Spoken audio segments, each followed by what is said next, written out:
Good morning. First of all, some formalities. As we have a quorum of 4 members, I wish to call the meeting to order.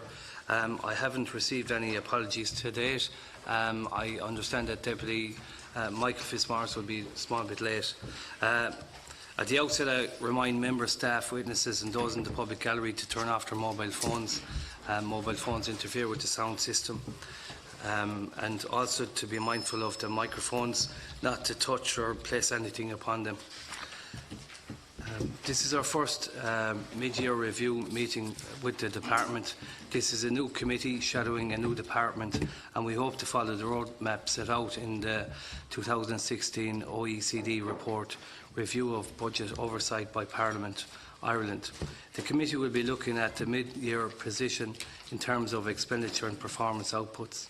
The committee is also interested in looking at the link between expenditure and performance following international best practice. As well as considering this budget year, 2018, the committee will also be looking back at 2017 and forward to 2019 and following years. I propose that the Minister will first make his opening statement. This will be followed by a question and answer session structured as follows. Outputs and expenditure will be examined programme by programme. Members will be called upon to ask questions on the subheads under the relevant programme and administrative subheads. The committee will consider the Minister's statement and the brief supplied by the Department. The committee must adjourn no later than 1 p.m. Because there is another committee meeting coming in afterwards. Is that agreed? Agreed. I would like to welcome Mr Michael Ring, TD, Minister for Rural and Community Development, and Mr Seán Canney, TD, Minister of State at the Department of Rural and Community Development and the Department of Communications, Climate Action and Environment. I would like to take this opportunity to congratulate Deputy Seán Canney, who was a former member of this committee, and you're very welcome back here, having been appointed yesterday, and congratulate you. I would also like to welcome the officials who are accompanying the Minister and the Minister of State. The opening statement and the briefs are circulated to the committee. I propose that all documents supplied to the committee in relation to this meeting be published on the committee's website. Is that agreed? Agreed. I now call on Minister Michael Ring and Minister Seán Canney to make their opening statements. Thank you very much, Michael. First of all, I want to take this opportunity to welcome Minister Seán Canney and congratulate him and welcome him to the department. And I also want to thank former Minister in the department, Seán Canney, for the great work that he did, and wish him well on his new appointment as Government Whip and Minister for the Gaeltacht. I want to thank the committee for its invitation to attend today to discuss the mid-year expenditure review for our department. The department has circulated a short briefing note to members of the committee, which includes a summary of the programme's areas and sets out expenditure to the end of September on these programmes. This has been a year of considerable activity and achievement in our department. Although deputies will be aware that the department is only a little over a year old, I believe we have made significant progress in bringing the department to full operation in that time, while delivering on the ground for communities and rural Ireland. I also believe that the mission of the department is even more important as we look at the challenges facing our country and the actions we need to take to ensure a sustainable and high quality of life for all our citizens wherever they choose to live and work. With regard to the allocations for the department, gross expenditure of €231.532 million is budgeted for 2018. This consists of €144.24 million in current expenditure provisions and €87.508 in capital expenditure provisions. In addition, provision has also been made for a capital carryover of €7.7 million, which supplements the provisions in the estimates. As requested, the committee has been provided with the information on expenditure by my department to the end of September 2018. At that point, the total gross spend was €144.34 million. This is made up of €116.2 million in current expenditure and €28 million in capital expenditure. With regard to actual expenditure compared to profile at the end of September, current expenditure was at 92% of profile and capital expenditure was at 62% of profile. Given the fact that capital expenditure has been falling behind profile, I have prioritised this issue within the department, and I am pleased to note there has been a significant increase in capital expenditure since the end of September. This is to be expected. The focus in the earlier part of the year was on getting the schemes out and assessing the applications and making approvals. Now the bills are coming in. I will outline the most recent figures available to me at the close of the statement. It is just as important to focus today on what our department has delivered for communities since its establishment, as well as reflecting on some of the challenges that we have faced and how we have addressed them. I will try and keep these remarks short to allow time for discussion with the members. Throughout 2018, I have focused on the twin policy goals of improved rural development and community development. With regard to rural development, an important focus of work in 2018 has been to develop and launch a new rural regeneration and development fund. This £1 billion fund was established under the Project Ireland 2040, and it will support ambitious projects that can drive the economic and social development of rural towns, villages and their surrounding areas. The fund provides an exceptional opportunity to support the revitalisation of rural Ireland, to make a significant and sustainable impact on rural communities, and to help make smaller towns, villages and rural areas good places to live and work. Initial funding of €350 million, 15 million will be allocated to the fund over the period 2019 to 2022 on a phased basis. The provision for our department The provisions for our department in Budget 2019 have allowed me to allocate €55 million for the fund in 2019. The closing date for applications under the first call for the fund was the 27th of September, and there has been a strong interest from across the country. There has been around 290 applicants. Of these, around 125 are for Category 1, that's shovel-ready projects, and around 165 applicants are for Category 2 projects. These are projects which need initial development funding to become more potential Category 1 applicants in future calls for the fund. Clear assessment criteria have been published, and a project advisory board has been established which will oversee the assessments of the applications for the fund. The board is made up of representatives from key government departments, along with a number of external experts. Upon receipt of recommendations for funding from the board, I expect to be in a position to announce an initial number of successful applications in November, with further announcements to follow. Whilst the Rural Generation and Development Fund is hugely important for the future development of rural Ireland, I remain just as focused on ensuring the continued success of our existing schemes and programmes. For example, this year I have approved 224 projects under the Town and Village Renewal Scheme to the value of €21 million. I have also approved 389 projects up to the value of €12 million across a series of measures under the TAR programme. The Town and Village Renewal Scheme is an important part of the Government's work to rejuvenate rural Ireland and is having a significant impact on towns and villages across the country. The benefit of previous funding under the Town and Village Renewal Scheme is now being felt countrywide since it was introduced in the second half of 2016. Almost €53 million has been approved for more than 670 projects across the country. The LEADER programme is a very important part of the work of my department. Activity under LEADER has increased significantly since the second half of 2017. Over 1,300 projects have now been approved by local action groups to a value of €43.4 million.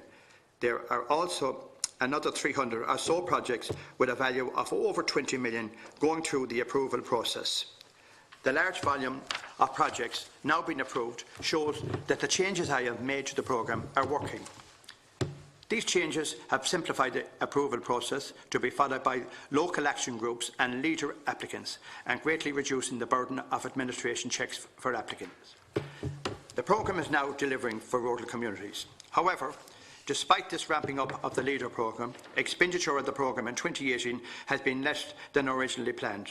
Therefore, I have recently reallocated funding from LEADER to other programmes, namely an additional €8.6 million for community enhancement programmes, an additional €4 million in funding for library investment.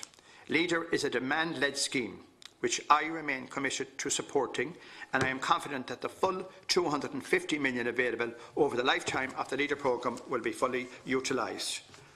Another rural development programmes, including the Local Improvement Scheme, the Walk Schemes and the Outdoor Recreation Infrastructure Scheme, are also having a real impact in towns, villages and rural areas across Ireland. With regard to the community development aspect of my work, as the committee is aware, the department administers a range of programmes which supports individual and the community and voluntary sector as a whole. The Community Services Programme and the Social Inclusion and Community Activation Programme are the two most significant in terms of expenditure.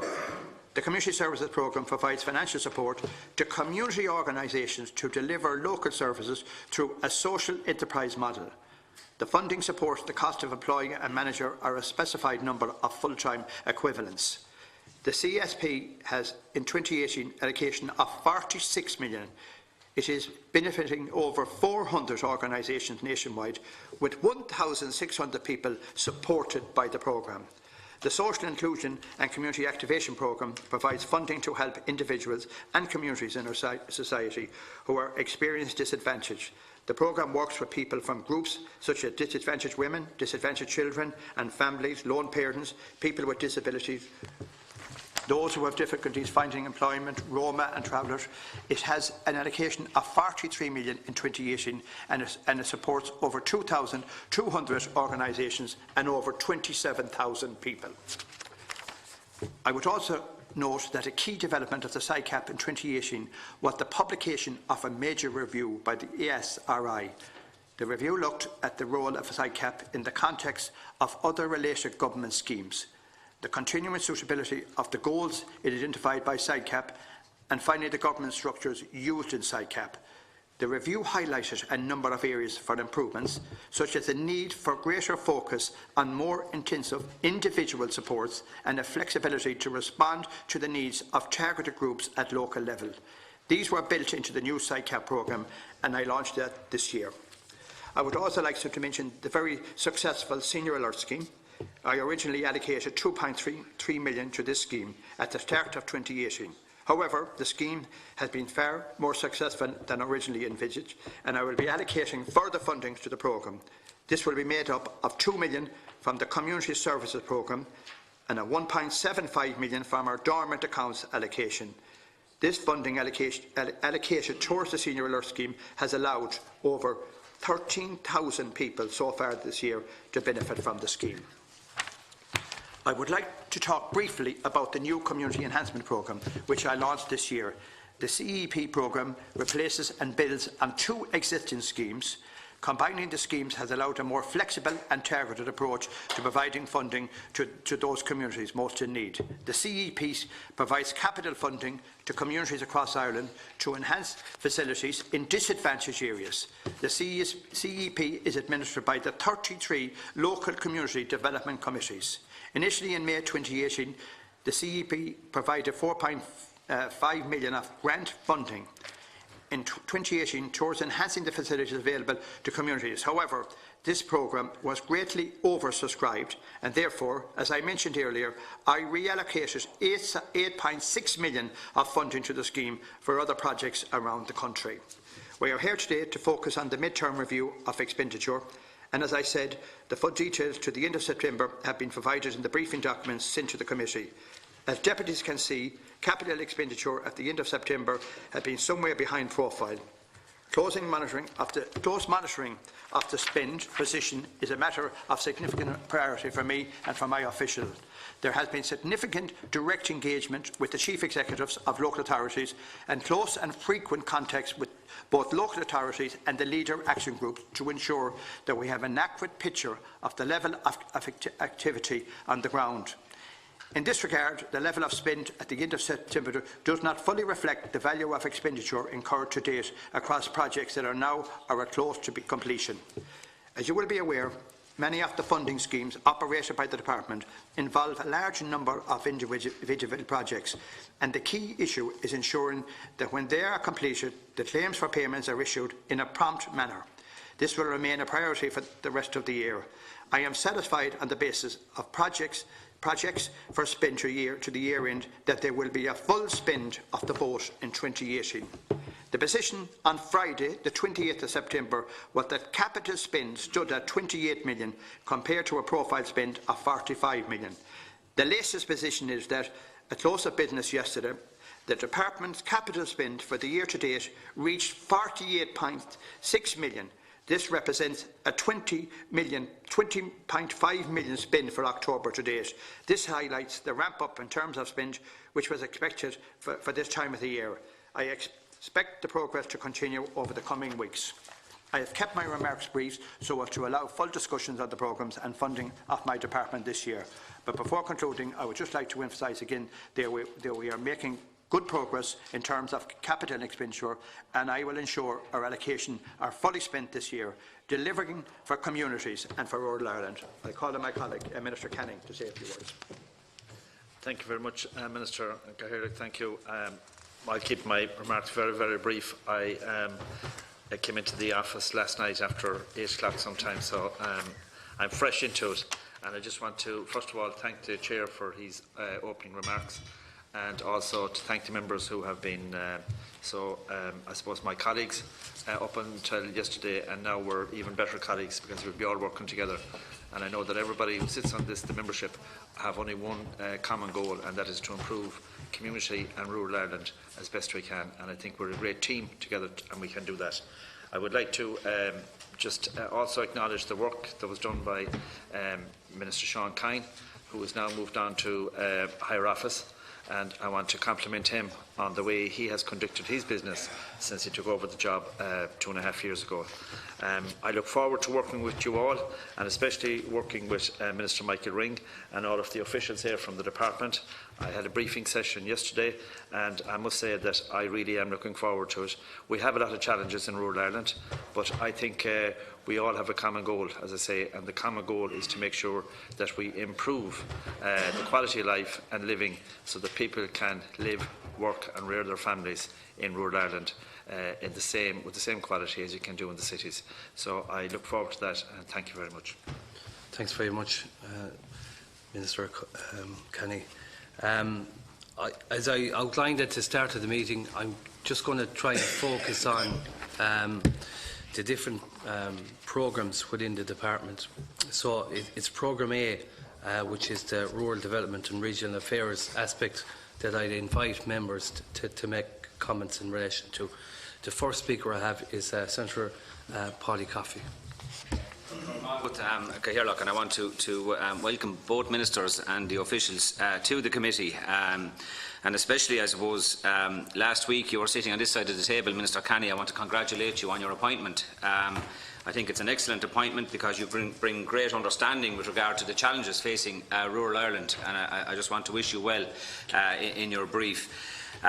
You mentioned earlier, that there are challenges for rural Ireland, but I've always been one to see the glass half full, and I believe there are huge opportunities for rural Ireland also.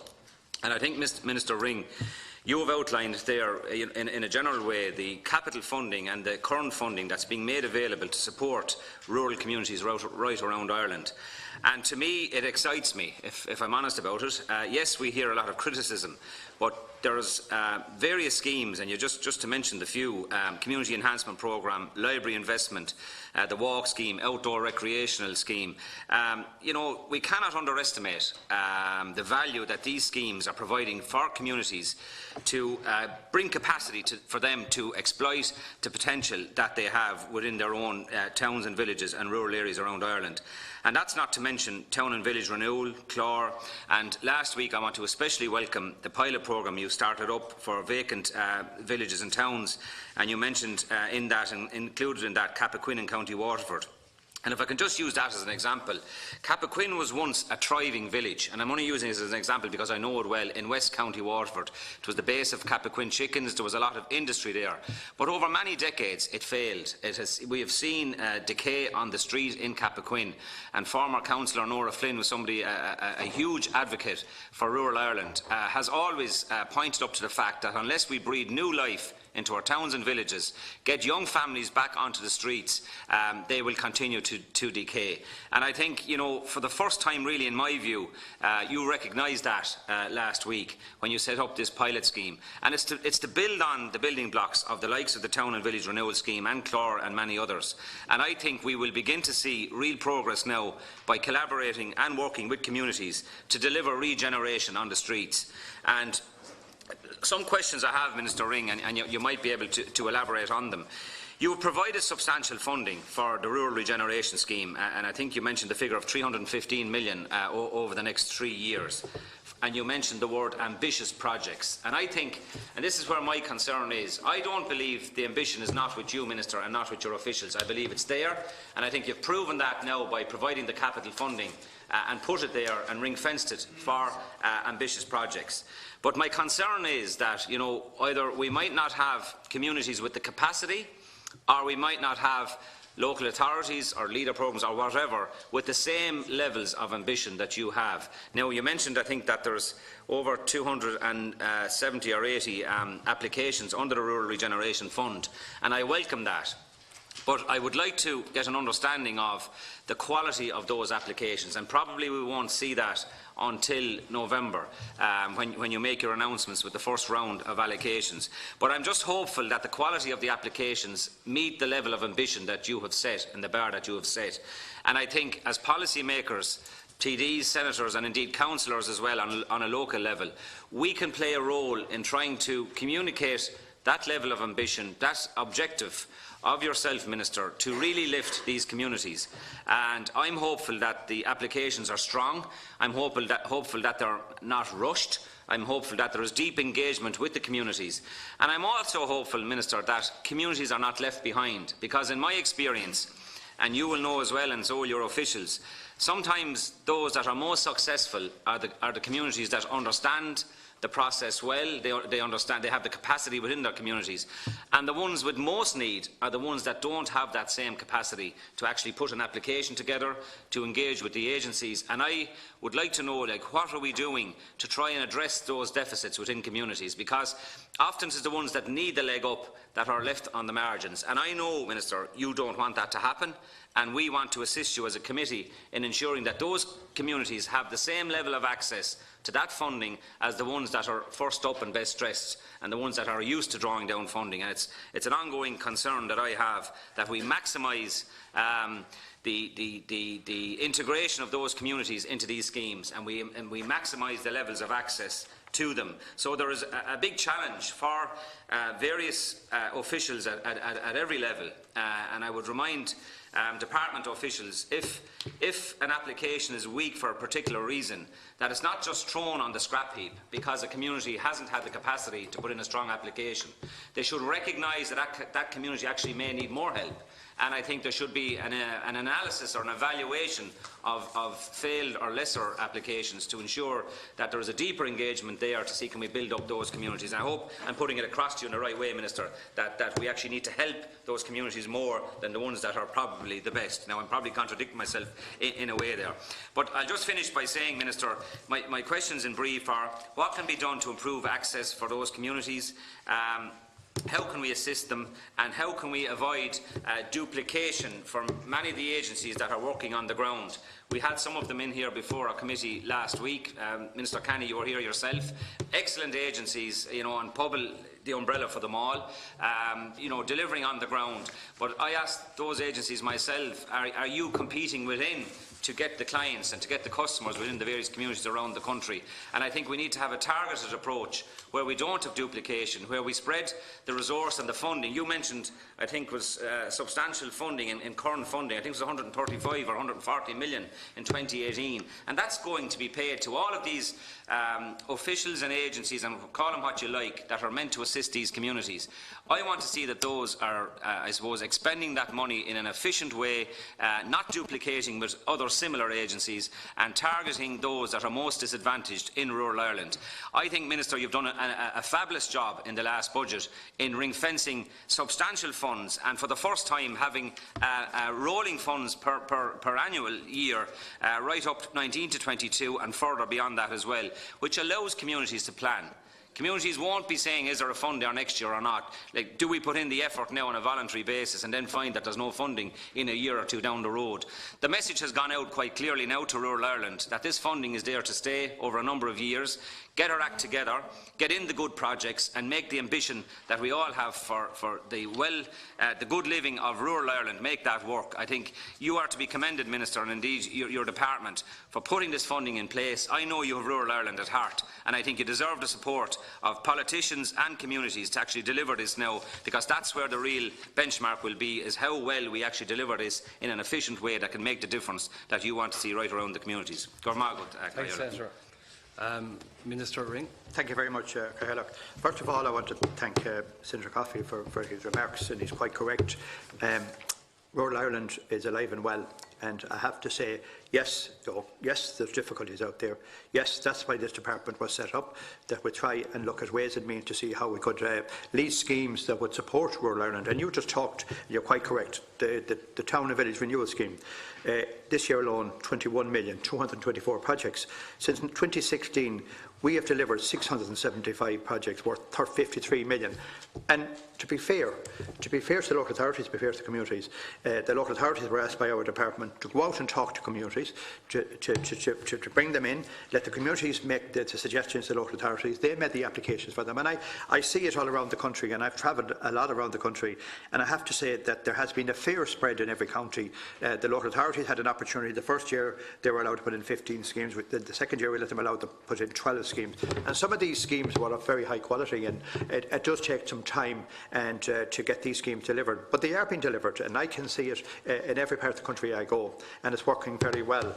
You take the outdoor recreation scheme. In 2018, again, we have approved 1.8 million to date. Since 2016, we have allocated 23 million. You saw in Kilmathomas in your own county, you've seen what it has done. I have said it in Drumshanbo in relation to the boardwalk. 78,000 people this year. 78,000 people this year walked that, and that's what these schemes are of. The TAR programme, it's a very simple programme. We targeted very simple schemes to try and make the quality of life for people living and working in rural Ireland, and they've worked very well.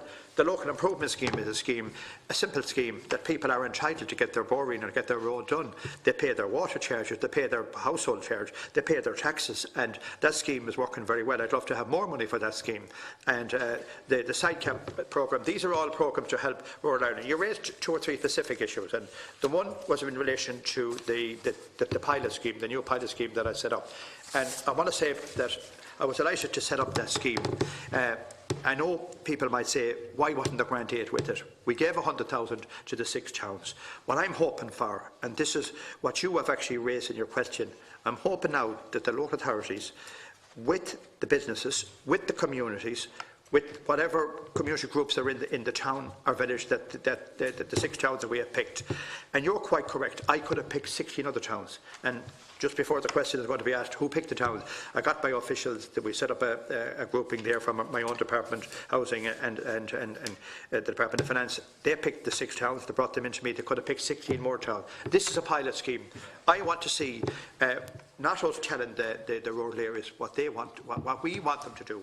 I want them to come back to me, and we might have 6 different views from these towns in relation to the way that they see their towns moving forward. It's not always about grant aid, because if it was grant aid, we had 2 schemes within the department already. 2 of the schemes that didn't work, the repair and lease scheme and the buy and renewal scheme. They didn't work in the Department of Housing. They just didn't work. So what I'm doing now is this pilot scheme. I'm asking the local authorities, we've given them 100,000 each to get consultants, to sit down with the groups, to come back early in the new year with their suggestions, their recommendations. And they might have 6 different suggestions, they might have 6 new recommendations, but they will know what's best for their town. And I know in some of the areas, and I hear it every day that I'm out, and you do hear it every day, we have a lot of dereliction in a lot of these towns. The compulsory purchase order should be used more by the local authorities. That might be one of the recommendations. They might need a mix of grant aid with support from local authorities, with support from the department. And I am open to looking at schemes to try and revitalise some of these towns.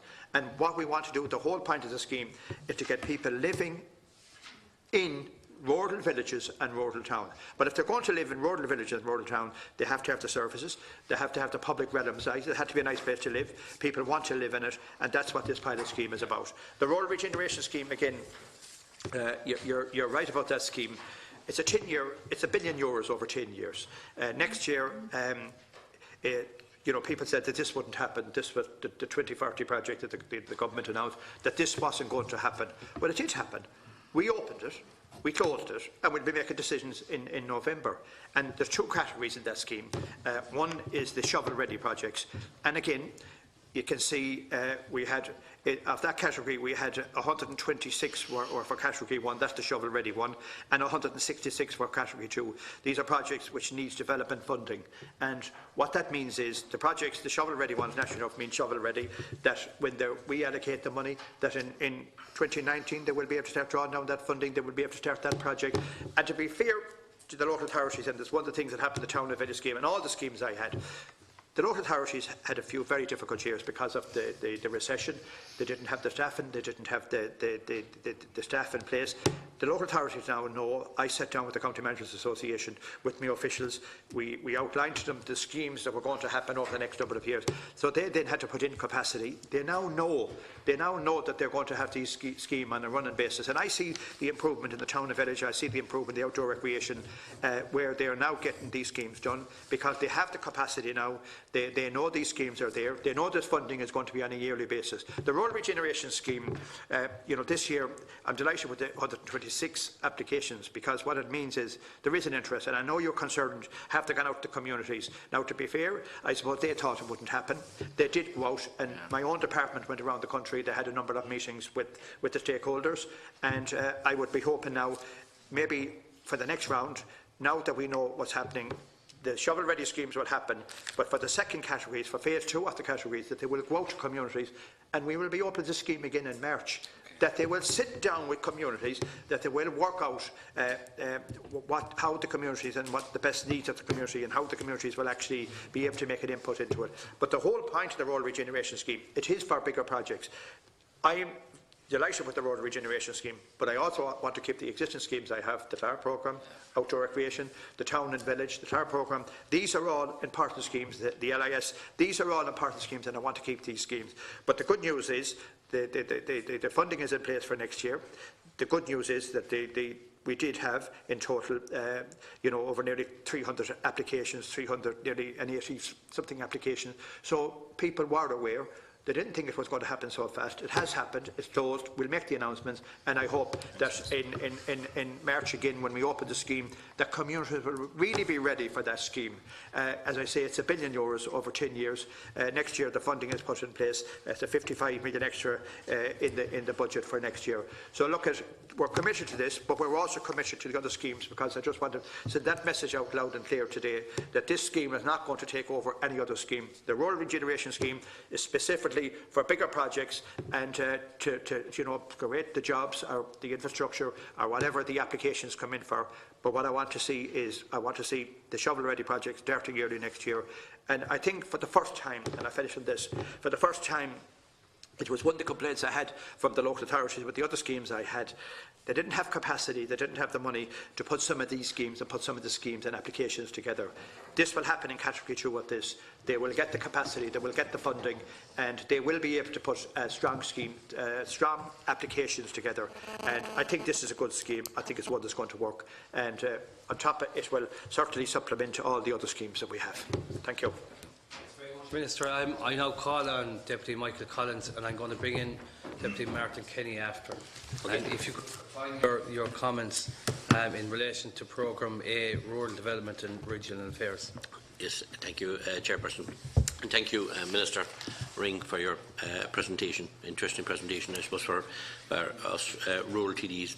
I would like to start by congratulating the new appointment, Seán Canney, to the new ministry, and I say, knowing Seán since I came here to the Dáil, his interests are very, he'd have great interest in rural communities and a great understanding rural communities. So I think it is, I echo the sentiments that Senator Paudie Coffey said, that it is an excellent appointment, I have no doubt. So look forward to working with you in the time ahead.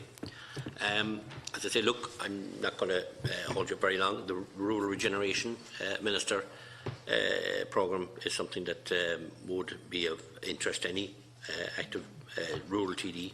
It's a difficult time in rural Ireland, and you know, as previously said, I like to look at the glass half full as well, but sometimes it's difficult. I've seen 8 businesses in West Cork close in the last 3 weeks, and you know, the communities there contacted me. The recent one was the Credit Union in Drimoleague. There's been a local school in Goleen, shop in Kilburton, post office in Ballineen, post office again in Iskeen, AXA Insurance in Bantry, and Longs shop in Timothy. That's just tipping of the iceberg, and that is the fact. Like rural Ireland is hemorrhaging very badly. And in fairness, there's one thing I will acknowledge, Minister Ring, your finger is always on the pulse in relation to where monies should go, but it's difficult when it's when people are being squeezed basically out of business. Now, the regeneration programme is something that I sought for very, I suppose, spent many hours in the programme for government trying to get the point across of the importance of it, and I think County Clare was a role model many years ago and how it delivered for its community. You know, there is a housing problem in the bigger cities. But the unfortunate situation we're left with is in the rural towns and villages, there's a shortage of people there. And there is plenty, as we call living over the shop, there's plenty available housing in villages, in towns, and that needs to be, and I'd like to know, how do a local community, like you said, I think there's 6 have qualified so far, how would a local community I suppose make an application? How would they be looked at, you know, trying to turn things around a bit and trying to see can they bring a little bit of more life back into their own community and more living, and how we can see some of these deserted buildings and towns put back into motion basically, and get people living in them. Now, there is a number of projects that have applied for funding, and they had to be in by the 29th of September. When will you be able to announce when the funding will be made available to those projects? Some of them, as you said, maybe are shovel ready and are kind of waiting for you to, I say, give the final tick of the box as to such. When this funding is available, I'd appreciate maybe you'll be able to let us know that. No, just moving right in onto the walks, and look, they've been extremely successful, and none other than West Cork, and in a situation where, you know, farming is going through a difficulty at this time, and building in more rural communities, and they were the pillars before that kept the people in their communities. Tourism is what a lot of people are turning their attention to, and while I know there's money for set up of new walks, like, you know, basically for styles and signage, bringing farmers into the programme for compensation for people walking on their ground hasn't happened from what I can see, and I'd appreciate, Minister, maybe going forward that could be concentrated on. Yes, of course, the foundation must be put in first, but in a lot of cases the foundation is put in, but that the farmers still not getting compensated, so they're doing it on goodwill. And while that's important too, initially, there needs to be a little bit more than goodwill going forward, because people need to look at the long-term viability of their farms, and quite a lot of them are. And I know farmers, and I've spoken to farmers that have told me that they look at the walk scheme now as some way to supplement their farm income. But and some of them are willing, as I said, for the first year or two to get this off the ground. But if they're not being brought in under the scheme, they're looking at whether it's the neighbouring county or the neighbouring townland. That is, and it's a bit unfair, and it's just something I'd appreciate you might be able to elaborate on. The local involvement scheme, there's no questioning that how successful that is. The problem is, of course, for every 20, 30 applications, there's about 2 or 3 getting through with funding. So, like, I know the announcement might be big, but when it comes down to the local, when it comes down to the ground, Minister, there's an awful lot of schemes still not getting funding because the fund. So I'd appreciate maybe you look into further funding on the local involvement scheme, because it is hugely popular. Look, there's, you know, as I said, tourism is a huge issue for ourselves, and the rise from the 19 to the 13.5% VAT is going to have serious implications in rural communities. Even up until this morning, I was getting phone calls on that from businesses that are struggling and probably will go to business because of that. But look, that's another day's work. The CSP programme, it's a great programme for community voluntary groups that have it, but the problem is there's one issue that needs to be... That's the next problem now. That's right. And I should also brief I remember who asked questions about that, so we'll try to keep it to... Just how I finished on it. The leader funding, you were saying, that's like, we'll say you had a set amount that needed to be spent in 2018, that it hasn't been spent. What underspend are we talking about, basically? Thank you. Thank you very much. Just in relation to 3 or 4 issues you raised there, Post Office, you know what the first issue is. I don't have primary responsibility for the Post Office, but I am concerned, and I'd like to see as many post offices as possible staying open. There's 950 post offices will remain open in the country. Now, as you know, in my department, what I did, I have provided 80,000 to the Department of Communications in establishing 10 digital assist post offices on a pilot scheme. And I provided that 80,000 funding, so that we have picked 10 post offices. I have nothing to do with the post offices that were picked, to see what we can do to help and provide more services in these post offices. And, you know, we have talked about post offices, and I'm really not going to go into it again today, but there is a public outcry there about keeping them open. But I have always been honest, and I know that some other deputies over there have always been honest in relation to post offices. Post offices, on this occasion, they weren't compulsory closed. They were given a package.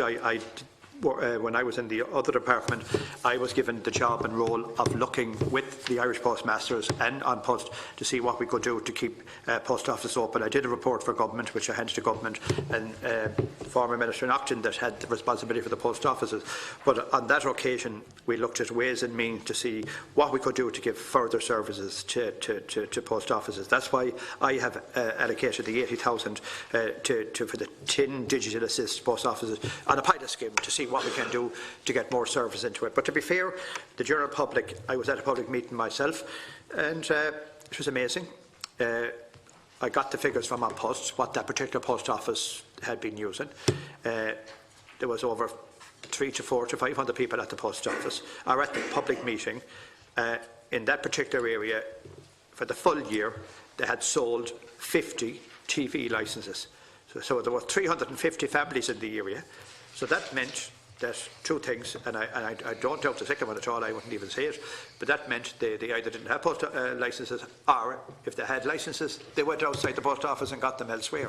So if they want their post offices, they're going to have to use them. And we have pointed that out loud and clear, and I have been honest on it. And at that particular meeting that night, the post mistress was there, and she stood up and she said, I've kept this post office open for the last number of years. She said, I've subsidised it.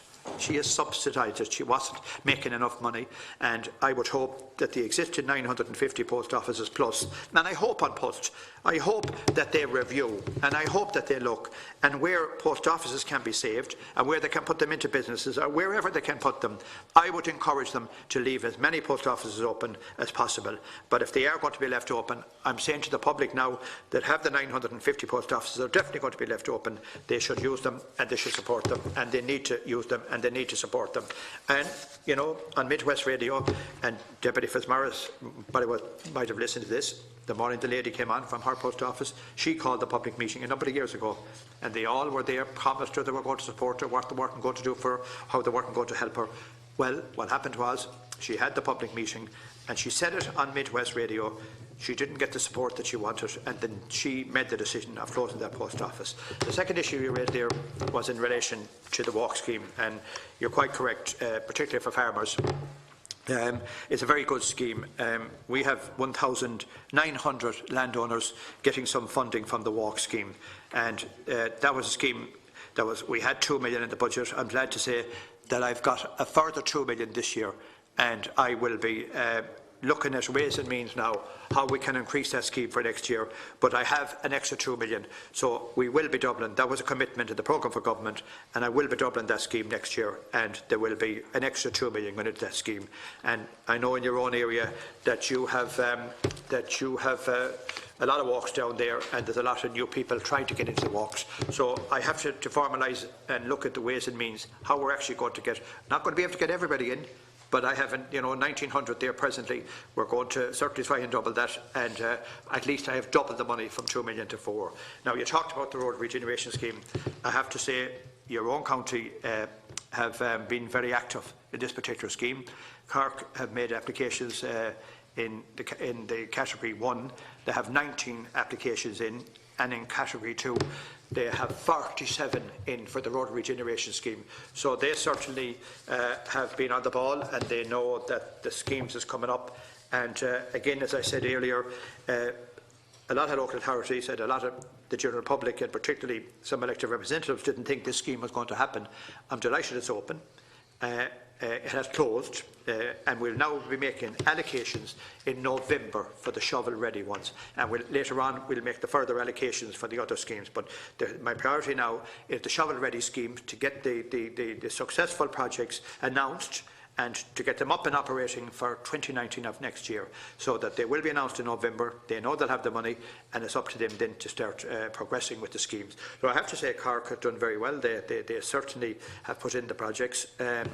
There's many other counties haven't done as well, but on saying that, it's a new scheme, and people will learn from this scheme. And as I said to the previous, to Senator Coffey, one of the big issues there is capacity, and the local authorities now have the capacity. And I want them to talk to the local communities. I want the local communities to have an input in, and we'll be opening this scheme again in March. But the first thing is to get the first round is open. Now we're assessing them, and now what I want to do is get the allocations made, and I want to get that done in November. Now, the final issue that you raised there was the leader. And again, the leader this year, we had originally 35 million allocated for leader in 2018. This was supplemented by a further 5 million that we had from the carryover from last year. Now, activity at the moment has ramped up. There are now 1,300 projects approved to the value of 43.4 million. However, the profile of the expenditure, I had to reallocate some of that money, because I know that that money is not going to be spent this year, and I have reallocated some of that money. To date, I must give you the figures, to date, the drawdown to date stands at 15.6 million, and I'm confident by the end of the year that we'll have that up to about 26 million of drawdown from leader. But I'm monitoring it, and I will keep monitoring it, and I will do that. But there's no doubt that there's beginning to be a ramp up. There is no doubt that there's many more projects now being approved.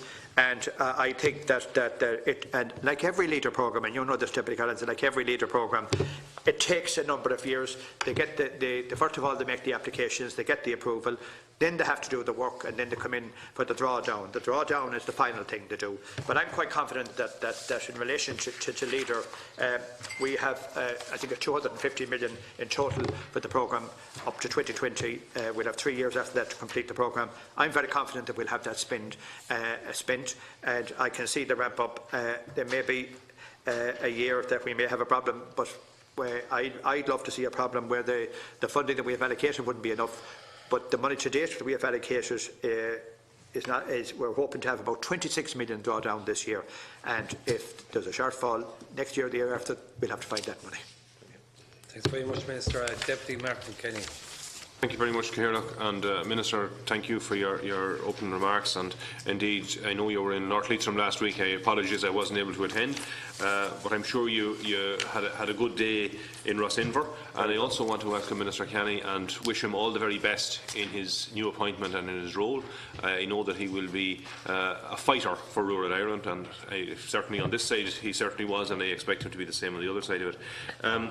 In regard to the measures that have been outlined, and I'm not going to go into everything because I know it's other members have done so. First of all, in respect of the local improvement schemes, I know in my own county and in Sligo and other counties around me, there has been, about 7 years where there was no money spent on these type of roads. And there are huge lists there of people who want to get these roads done.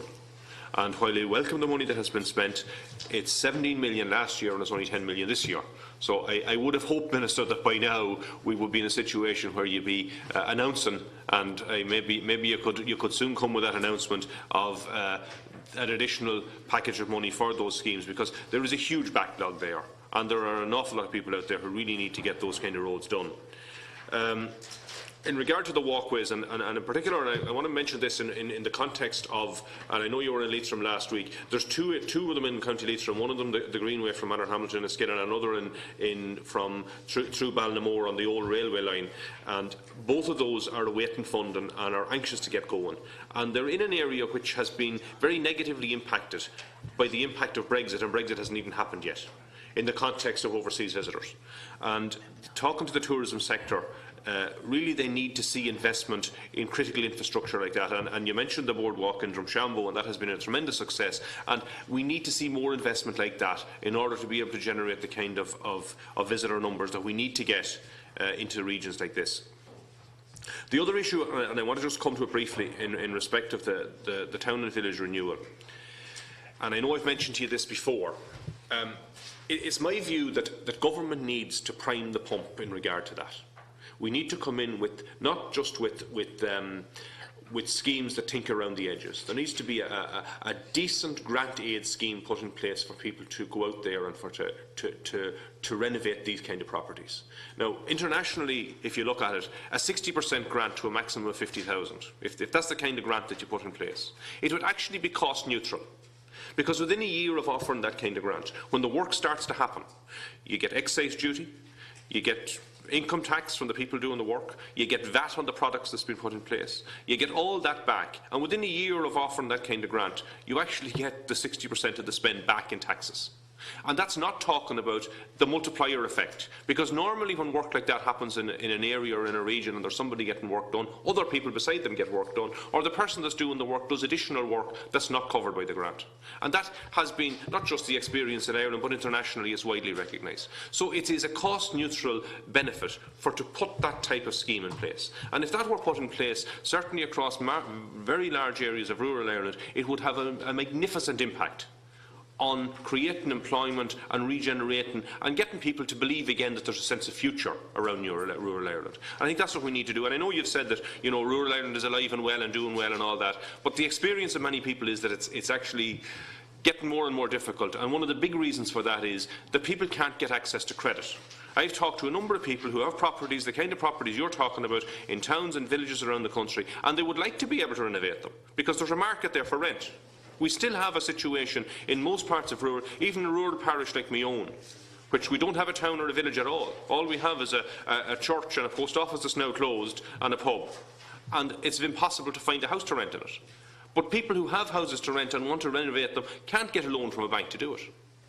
And they need that bit of assistance to come from government to show that there's belief in them again. So I would urge you, Minister, to put that kind of money in place as quickly as possible. In regard to Leader, and I know there is movement at last in regard to the amount of money that's been spent on Leader, but we do need to see that really delivered as quickly as possible into many of the rural areas. The issue of post offices was mentioned, and I just want to come back to that for a minute. And you're right, in some cases, some of the post offices are smaller and able to survive. But one of the big problems we've got at the moment is that the An Post has this review mechanism in place, where when a post office, a postmistress or a postmaster takes the redundancy package, if you like, they'll be reviewed. And the review states that they will provide a post office where there is a population of 500 people in a settlement. Now, the difficulty here is the interpretation of what they consider a settlement. And this is something I appeal to both ministers and indeed to the committee that needs to be taken on board. Their interpretation of a settlement is that a settlement is taken from the 2016 census, and it is a minimum of 50 occupied houses, each no more than 100 metres apart. Now, if that criteria is used, it basically means that An Post can close almost every post office in Ireland outside the major cities and big towns. Because there's very few places where you would find that. Because if you take 50 houses that are occupied, if there's 3 or 4 houses in the middle of them that's unoccupied, you break that. So we have a situation where An Post have actually put a criteria in place which is going to leave them in a situation where they can close almost every post office. And I think that's something that needs to be looked at. And I would appeal particularly to Minister Canney, who I understand will have a role in this. An Post need to be held to account on that, because using that criteria is a means in which they can close all of rural Ireland. And I think that needs to be looked at again. And in fairness to the 2 people, I understand Tom Hobson and Paddy McGuinness, who are the 2 people who have been put in place as reviewers of this situation, both of them would be people who would have a huge empathy with rural areas and with building up rural areas and trying to provide for them. So I think the terms of reference of that review is totally flawed and is anti-rural. You know, and I would appeal to both ministers to do something about that, because there's no point in just letting An Post away with that. That needs to change and change rapidly. So I leave it at that, and thank you very much. Thanks, Deputy. And just for the information of the meeting, that An Post will be coming before this committee in the next few weeks. We extended an invitation to them on the basis of small rural businesses, you know, under that heading. So I'll call on Minister Ring to... Thank you very much. Thank you, Deputy Canney. First of all, I want to say that I had a tremendous day in Leitrim. Fantastic community spirit. When you look at whatever, when you see what they have done, small community in a very rural area, and to see the facility they've put in place, it's a credit to the community. But you could just feel it when you went into the area. You could feel it in the area, the community spirit that was there, and you know that. And they just working together, and they had a lot of challenges. They kept going. They kept, you know, putting the project together. They kept getting the funding, and they kept drawing the funding from the different streams. So I have to compliment them. You raised there the issue, first of all, in relation to the LIS, and you're right, we didn't have a scheme for 7 years, and there certainly is a major backlog. But I'm saying that, particularly the smaller counties, the allocations we gave them over the last 2 years has been a big help to them. You asked me about further allocations. I'm looking at it. I think it's a scheme that I want to support. It's a scheme that I think has worked well. But what I would like to see, 2 things, and you know, is the first thing is I'd like to see maybe some other department, and when you have some other department in here, the Department of Transport, you might talk to them to see would they put some matching funding into it. And the local authorities as well, you know, they charge us extremely high costs in relation to actually administering that scheme. Maybe they should put that in as a social value. Maybe they shouldn't be charging at all and put the actual money that I give them into roads, rather than taking the 13 or 14 or 50% that they take off the top. That maybe that money should be all put in to tackle the problem that we have. But the one good thing is, you have to give me credit for it. There was no scheme for 7 years. Nobody else was doing the scheme, and I took the scheme on board, and I'm glad that I did, and I will continue to that. And you're right, I allocated 10.8 million this year, and I'm looking at it now to see what I can do in relation to having further funding, and I need to make that decision over the next number of weeks, and I will do that. Again, you talk about the walk scheme, and you certainly have seen what the walk scheme have done for your area, and I have to say that particularly the outdoor recreation scheme, you're quite correct. You know, I have a further round of that now to allocate for the in-between schemes and the bigger schemes, and your county again and have given it a great list. And from the top of my head, I remember we gave the funding for Drumshanbo, then we gave $1 million from Drumshanbo to Leitrim Village, and from Leitrim Village to Carrick-on-Shannon. And you know, talking to the tourism sector, they just tell me that this has given a tremendous lift. But in Drumshanbo alone, there was 8 new companies were created from that particular bit of investment. The government and this department allocated 700,000. We allocated the $1 million, and the Brittany Way walks, which will be going into Roscommon and Leitrim, will also give a help. And I think the walks, the town and village schemes, and I talked to you about that because that was a separate question that you raised. I think the outdoor recreation infrastructure scheme is one of the better schemes we have. It takes a bit of time to put them together, and with the walk scheme I have in relation to supporting farmers, and it wouldn't happen in some cases without the support of farmers and communities. And I was in your county again last week, as you said, and I met a group there that are looking for some further funding to extend them scheme. But they have the farmers on board. They're committed to it. They see what that small investment does for that community, and they also see that the value for money, and they know that they won't be getting multinational companies, but the best way they can build these communities, you know, the enterprises which they have in Dumshambo, the food hub, the drinks company that's there, and you know, they're creating a lot of jobs. And a lot of people sometimes, you know, forget about some of the legislation they want to bring in, the effect it's going to have on rural Ireland, the jobs that we have. I know there's an knock-on effect in relation to alcohol as well, but at the same time, if it's not being made in Dumshambo, it'll be made in Vienna or someplace else. And I must say that I certainly, you know, they create many valuable jobs, but the abuse of alcohol is another day's work, and I would support anybody on that, because the effects that it has on families, the effects it has on communities, and the effects it has on in relation to particularly the cost of hospitals and everything else. But you talked about the outdoor recreation scheme. It's a great scheme and it's working well. Now, you raised the town and village, and you raised that in relation to both that and the pilot scheme. And you're quite correct. The schemes that was run by the Department of Housing, it was a repair and lease scheme and the biannual scheme, and they thought that that was going to resolve the problem, and it didn't. You're right, it didn't work. It didn't work because the proof of any scheme is the drawdown of them, and there was very little drawdown. Just didn't work. That's why I reversed it on this occasion in relation to the pilot scheme that I have introduced. I have asked the communities themselves to come back. I've asked the community to investigate, and maybe some of the ideas that you're talking about there. Boyle is one of the towns that has been selected, and we need to get from communities what they think will resolve the problems for them. It might be a combination of a lot of schemes. You know, people are always talking about the grant aid, and it's needed, and it may be needed, but what I need to know first is what their priorities are. I want to know what the state can do to support them. And then we need to look at, particularly my own department and every other department, when the communities come back and say, look, we need a mix of maybe compulsory purchase order to get the local authorities to take over some of these properties. When they're taken over, then that the communities or the councils themselves, they get funding from housing, or they get funding from some other scheme that we might set up to see what we can do to support them. But what we want, and you're quite correct, in the towns and villages around the country, is where we're dealing with the town and village scheme. And I have to say, in relation to the town and village scheme, now, and I mean this, and it's not, I just want to put it on the record, I think it has worked very well. I think it's been a great scheme where it has been used properly. I've saw it down in Wicklow, I've saw it all around the country. I've saw it in Roscommon, I've saw it in Mayo, I've saw it every place, Galway, you know, with that scheme. Very simple money, does very simple work. But you know, it lifts the community, it lifts the public realms, it, you know, it makes it look nice, it makes it a place that people want to live, it makes it a place that people want to be proud of.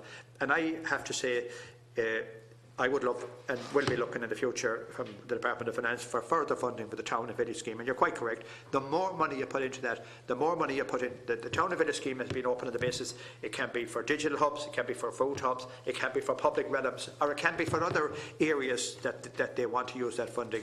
It's one scheme that I'm very fond of myself, and I like it because I see the values instantly for it. The walk scheme at the other.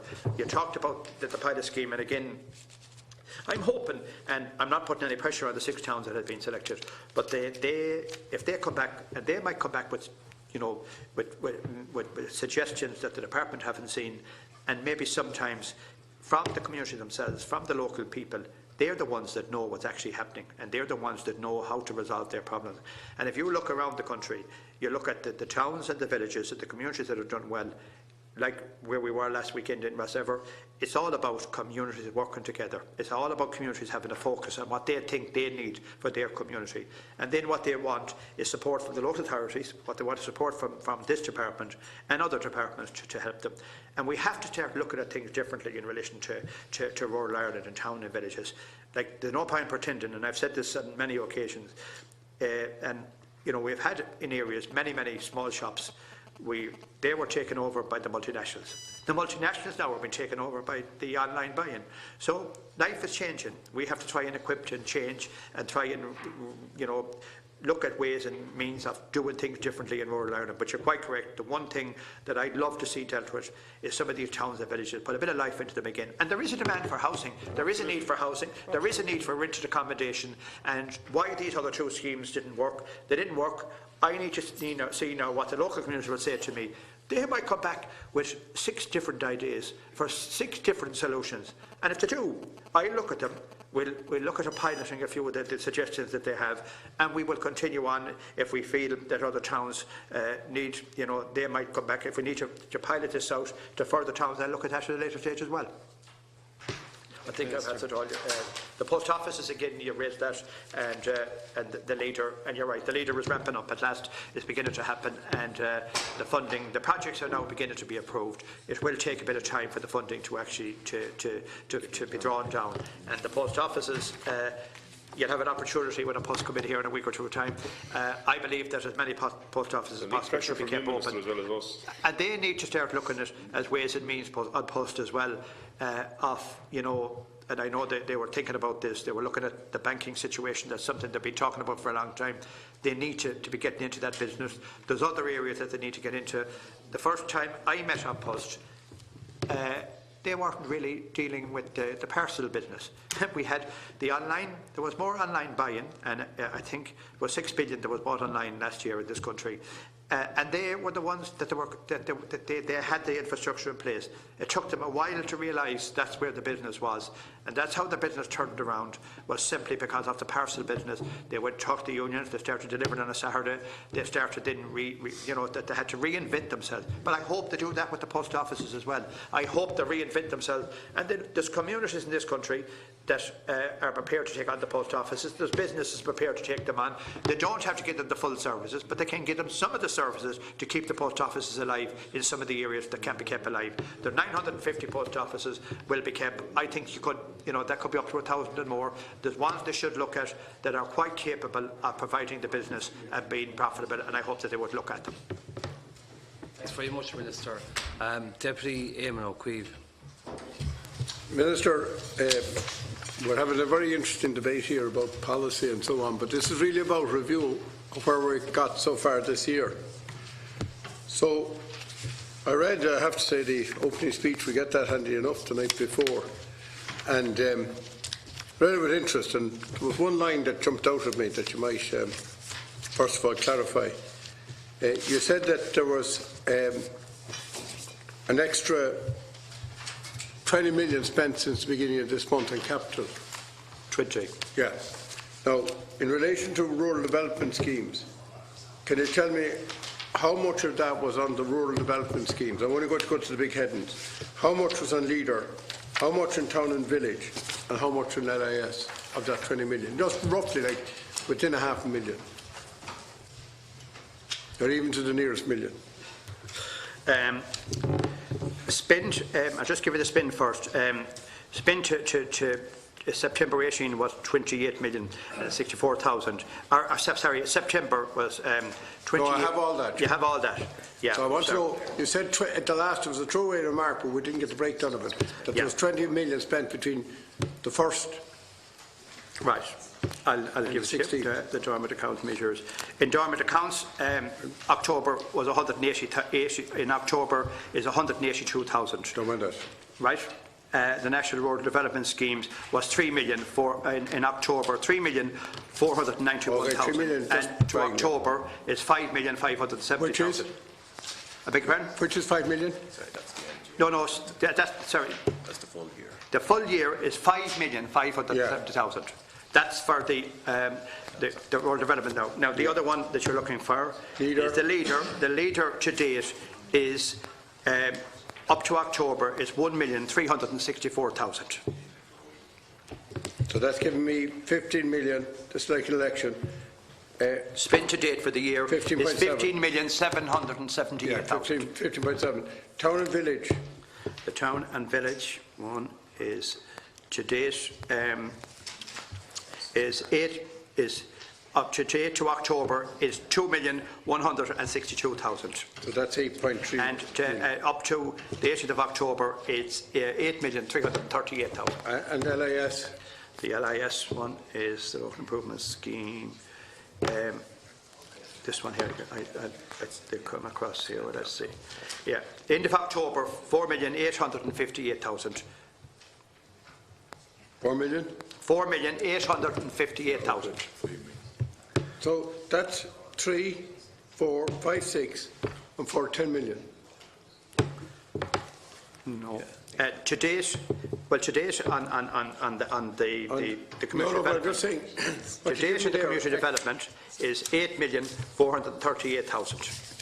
Yeah, but what you're giving me now in extra spend there in rural development programmes Yeah. is about an extra 10 million, give or take. 12 million. Okay, fine. 12 million and 58. Okay, now, here's my question, Minister. Rural development schemes allocation is 15.3 million and you've spent about 5.5. Give or take, there's very nearly 10 million to be spent in 2 months and 16 days. Neither you have reduced from 35 to 23 million, so I'm now working on a base of 23 million. You have 15 million spent, you have 8 million spent to the end of the year. Town and village is 15 million allocation and you have 8.3 million spent. And LIS, obviously you had to shake the bushes there. And local authorities, it can be very frustrating, and I grant this to you, in trying to get them to send in the shagging bills. They whinge about money, but when they do work trying to get money out of them, is 10 million allocation, 4.8 million spent. Now the problem I see, or the challenge I see, is that despite the reallocation of the money into community, which are welcome, and we'll discuss under community, you're still way short in each one of the headings. None of them are pushing in there right up to the wall. Are you still confident that you're going to spend the reallocated 66 million that's under rural on capital? Because, you know, if I take leader pro rata, it doesn't come out at 23 million yet. In other words, if I say after 10 months I should have 10, 12 spent, after 10 and a half months, well, 10 months, and we're nearly in 10 months now, because you won't spend anything really from the 21st of December on. You'd have to mature liabilities in. So, Minister, simple question. Are you still confident, or are you going to reallocate more money on the underspending subheads? And if you are, where are you going to allocate it? Because one thing I'm bitterly disappointed with, and I'm sure you are, and I'm sure you're tearing your hair out, is that LIS was given out by you, I think, in January, early, and we'd all the time be asking you to do that. But to think that after 9.5 months, that all you got, having shook the bushes, is half it spent to date.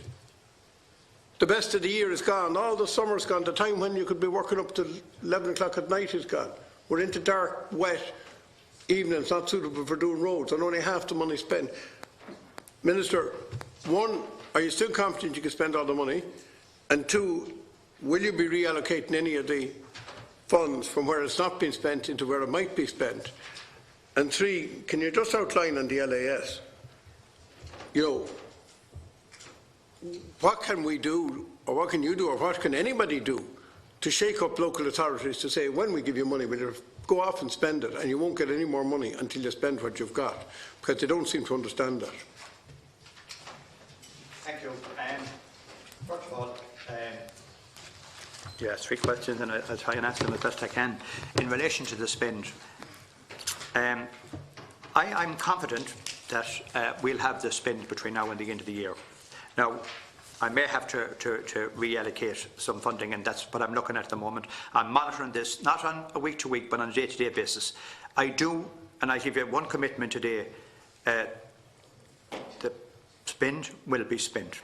The money will be spent this year. I'm confident in the relation to the leader you raised that we'll have approximately about 26 million this year will be drawn down by leader. And I will look and I will monitor and I will continue to monitor on a day-to-day basis. And I have a few ideas in my head between now and the next couple of weeks in relation to that spend. Now, you know yourself in relation particularly to the local authorities, and I'm not going to say any more because I'm fed up saying it. We sat down with them, we drew out an agreement with them, and we also, you know, you're quite correct. They were putting pressure on me to put the funding out early in the year. I put the money out early in the year. I couldn't have put it out any earlier. I can't go down and, in relation to the LIS scheme, I actually can't do any more for them. They have to do the work. And when I was given it late, they were complaining. And when I give it early, they're complaining. So I don't know what I can do. Now, to be fair, maybe some of this is to do with capacity. The local authorities had an NIS scheme for the last few years. They now know that they had an NIS scheme. One of the things I have done, and again, it was something you mentioned yourself to me, I got the local authorities to send in a secondary list in relation to the LIS. So I will be looking at that over the next number of days, because I do need to do it shortly if I'm going to do it. But you know that some of the work, I know it in my own county, because I knew this committee was going up today, and I was just checking with some of the councillors to see what these roads done. A lot of these roads are actually done, a lot of the work is done, but the councils are so flush with money, they're not really in a hurry looking for money. I can't understand that. And I'm listening, and I read the local papers every week, and I see the councillors complaining, and I see the councillors giving out that they can't get enough money, and there's not enough money going in. And I'm putting money into their pigeonholes, and they're not able to draw it down. So I'll be monitoring this between now and the end of the year. You asked me the question. I intend to have my budget spent between now and the end of the year. And I'll say this to you. Last year, this department did a tremendous job in very difficult circumstances. And you're long enough here, and a lot of other members are long enough here to know, when you set up a new department from scratch, we set it up in July, we worked as a functioning department, and the amount of schemes and money that we delivered last year was a credit. And I want to say this to the Secretary General and the tremendous staff that I have. They worked hard in difficult circumstances, even not having offices. I think we did a tremendous job. I give you one commitment here today, that this money will be spent. There will be no money left unspent. And you've been at this underspend, and I know that you yourself, you've had, that you must worry at night and not sleep. And I suppose I can understand that about underspend, because you had a lot of it yourself in 2008, 2009, and 2010. You had 38 million in 2008. You had 3 million in 2009, and the department had 34 million in 2010. And that's when the country was booming, and when everything was flying, and we had people working and everything else. I think that this department has done a tremendous job, and I have no doubt that I will spend this money, and I'm giving you that commitment here today. And even if I have to stay up awake at night myself worrying about it, I'm going to give you an undertaking that this money will be spent. Great. That's great.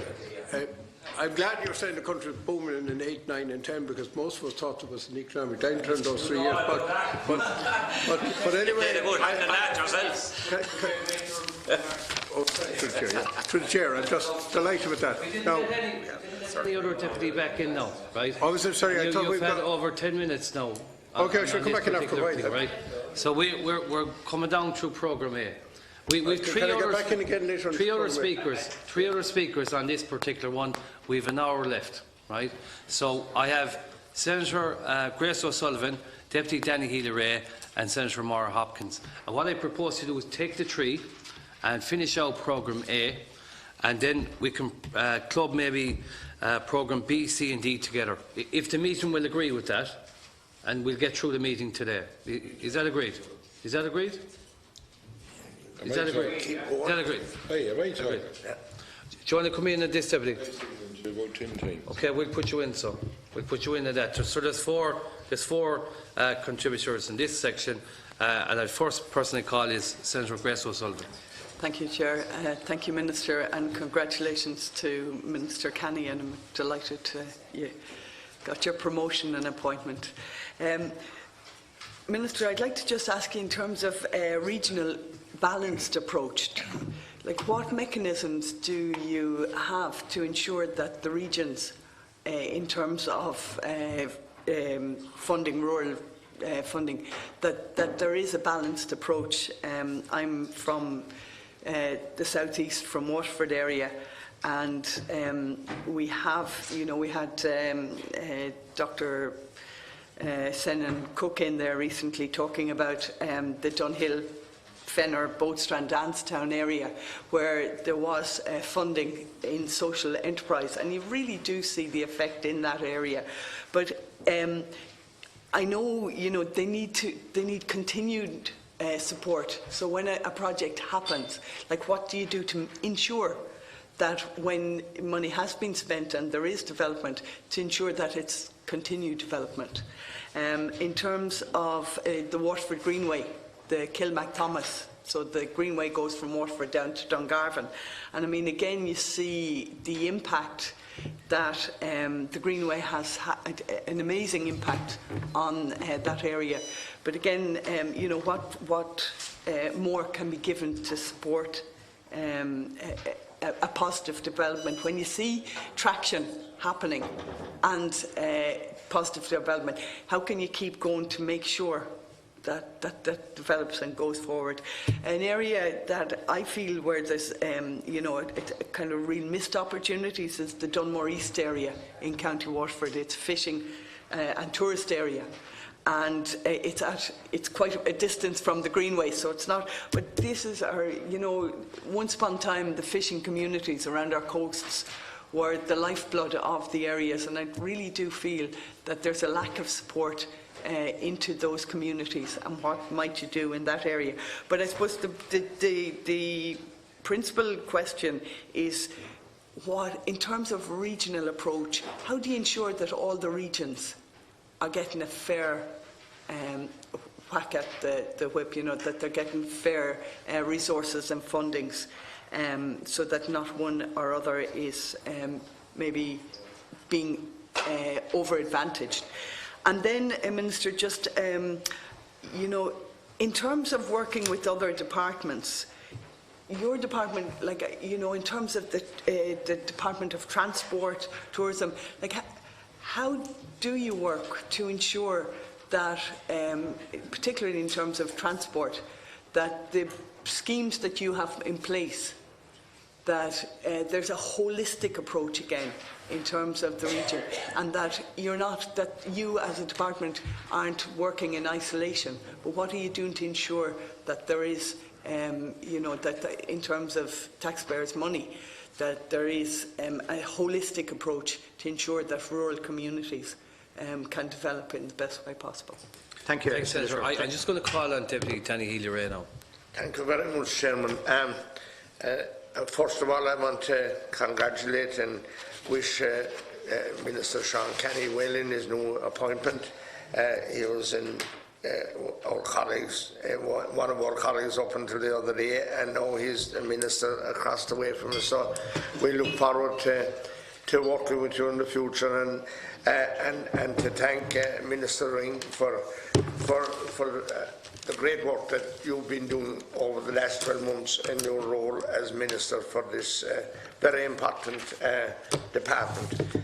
I suppose the thing that's biting me the most, Minister, is the local improvement schemes, and I hear from the previous speaker that there's money underspent in this, and I know that the Kerry County Council have completed the funding, or they have spent the money that you gave them earlier in the year, the money that you gave them towards the end of last year, and the money that you gave them earlier last year. And I want you to recognise that, because they have the work done. They have their second application in with over a month, and that application includes emergency hardship schemes. It comes out of the local improvement scheme money, and they weren't able to fund that in the first round of local improvement schemes. So if you give them money, they have the applications are gone in, and those people are waiting there. Those are people with disabilities that the medical services can't get up and down their road. So they are part of the application that has come into you. So I'm asking you, as soon as you can, to give them a chance to do the work while the days are still reasonable and the weather is still reasonably good. And I want you to remember, Minister, there are over 800 applications for local improvement schemes with Kerry County Council at the present time. Over 800. That is a fact. So we'll spend the money, Minister. I can assure you that if you'll send it down to them, because we have so many roads that are in a deplorable condition. And these people, like I've said here before too, when I was agitating for the reintroduction of the scheme, they're every bit as entitled to a good road to their door as the people in Dublin 4. And And I know that you understand it, Minister, and that's why I'm appealing to you here. It's very, very, very important, and they deserve recognition. I suppose the repair and lease scheme was a disaster, Minister, and I had it out with Minister English different times to see what the local authorities could only do was they could only offer the repair and lease scheme to where there was pressure for social housing. So Minister English tried to deny that, tried to rebuff me or whatever, but it was a fact. If you applied for the repair and lease scheme in a place like Kilgarvan or Guinea-Will or Rathmore, no hope in the world because you didn't have the pressure there. Yet there's so many houses falling asunder and going, like you said, to dereliction. We didn't benefit from the repair and lease scheme at all. I don't know whether there was enough fund there, whatever. You see, we're talking about the rural regeneration scheme, and we're all listening very attentively, Minister, but you see, you towns like Carey, proud towns, 4 businesses closed down there in the last few weeks, and that town, you see, we can do up the houses or whatever, and we can spend money on housing, but jobs is what will sustain people in houses, and we need to get people. I mean, there's schools in the Carey area this year have only 2 youngsters going into the small infants class, and that'll tell you the seriousness of it. Look, Cora, the post office and the shop is closed. We're just left with one, and the pub. As one of the pubs, we're left with a shop and a pub, and we don't know whether they'll remain open or not. There's so many different places. Rathmore, Cadbury's, yes, are giving employment there, but there's so many houses vacant and shops closed down along the street to the road leading into our county from the Maura side to the first town in Carey.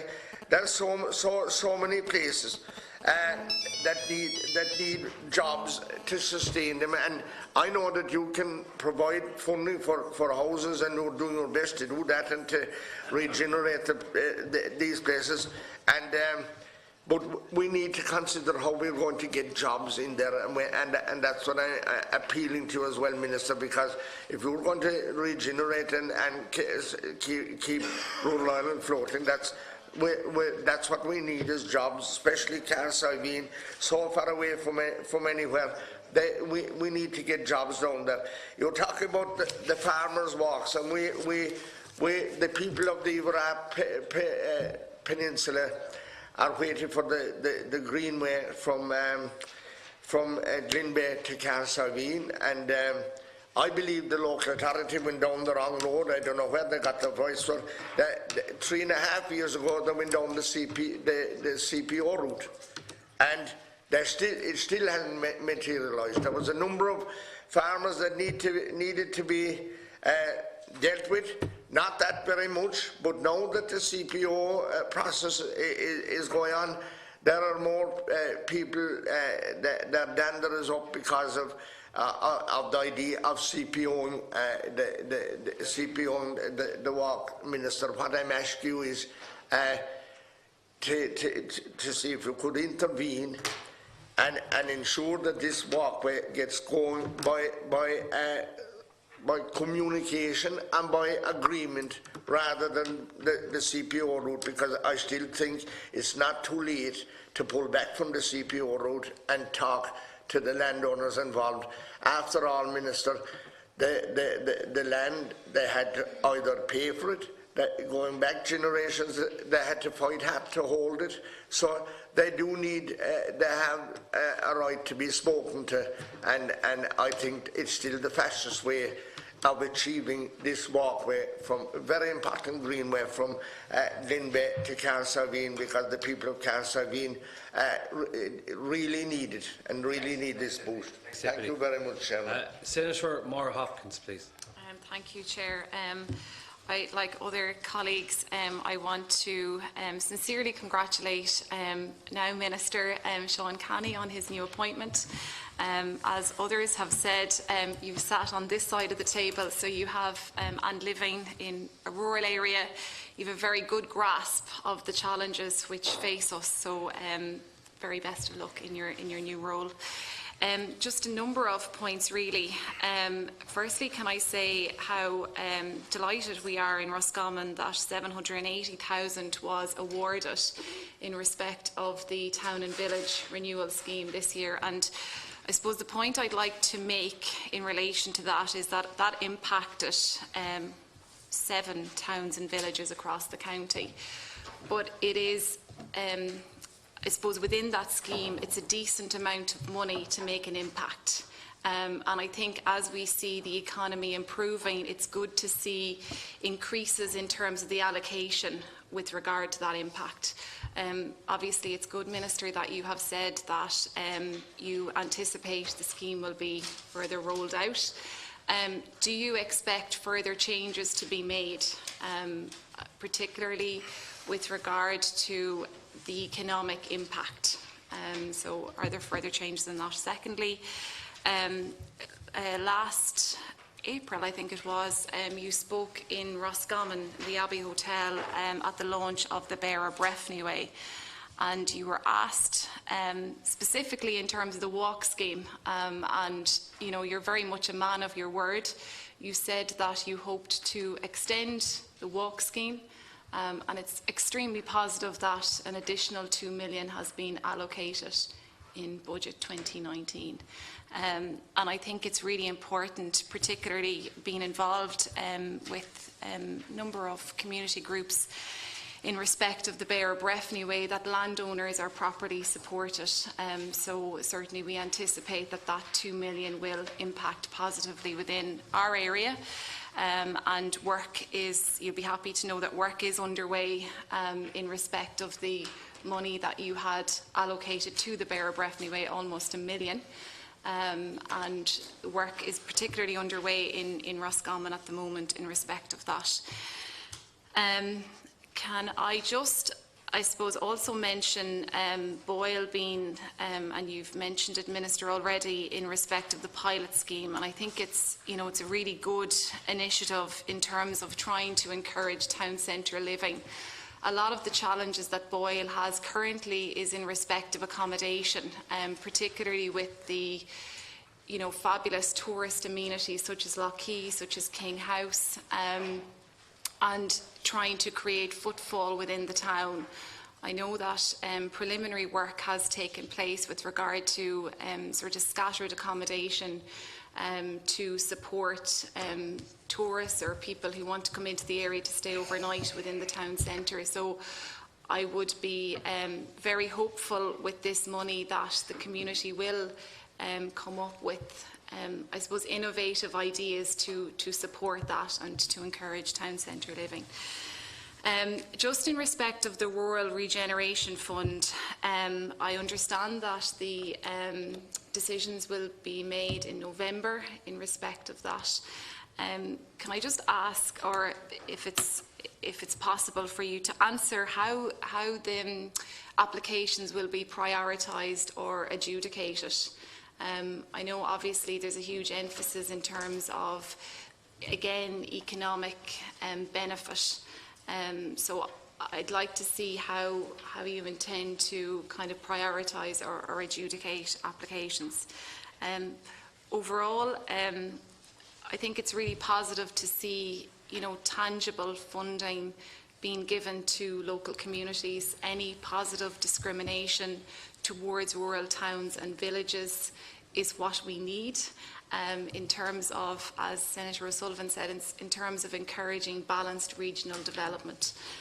So I know that you are working exceptionally hard on our behalf to ensure that there is adequate funding, but you know, there's always room for more. But I think these schemes are, you know, important and you know, it will be beneficial. I mean, we've seen the benefits already in terms of town and village, the outdoor recreation scheme, the reintroduction of the LIS.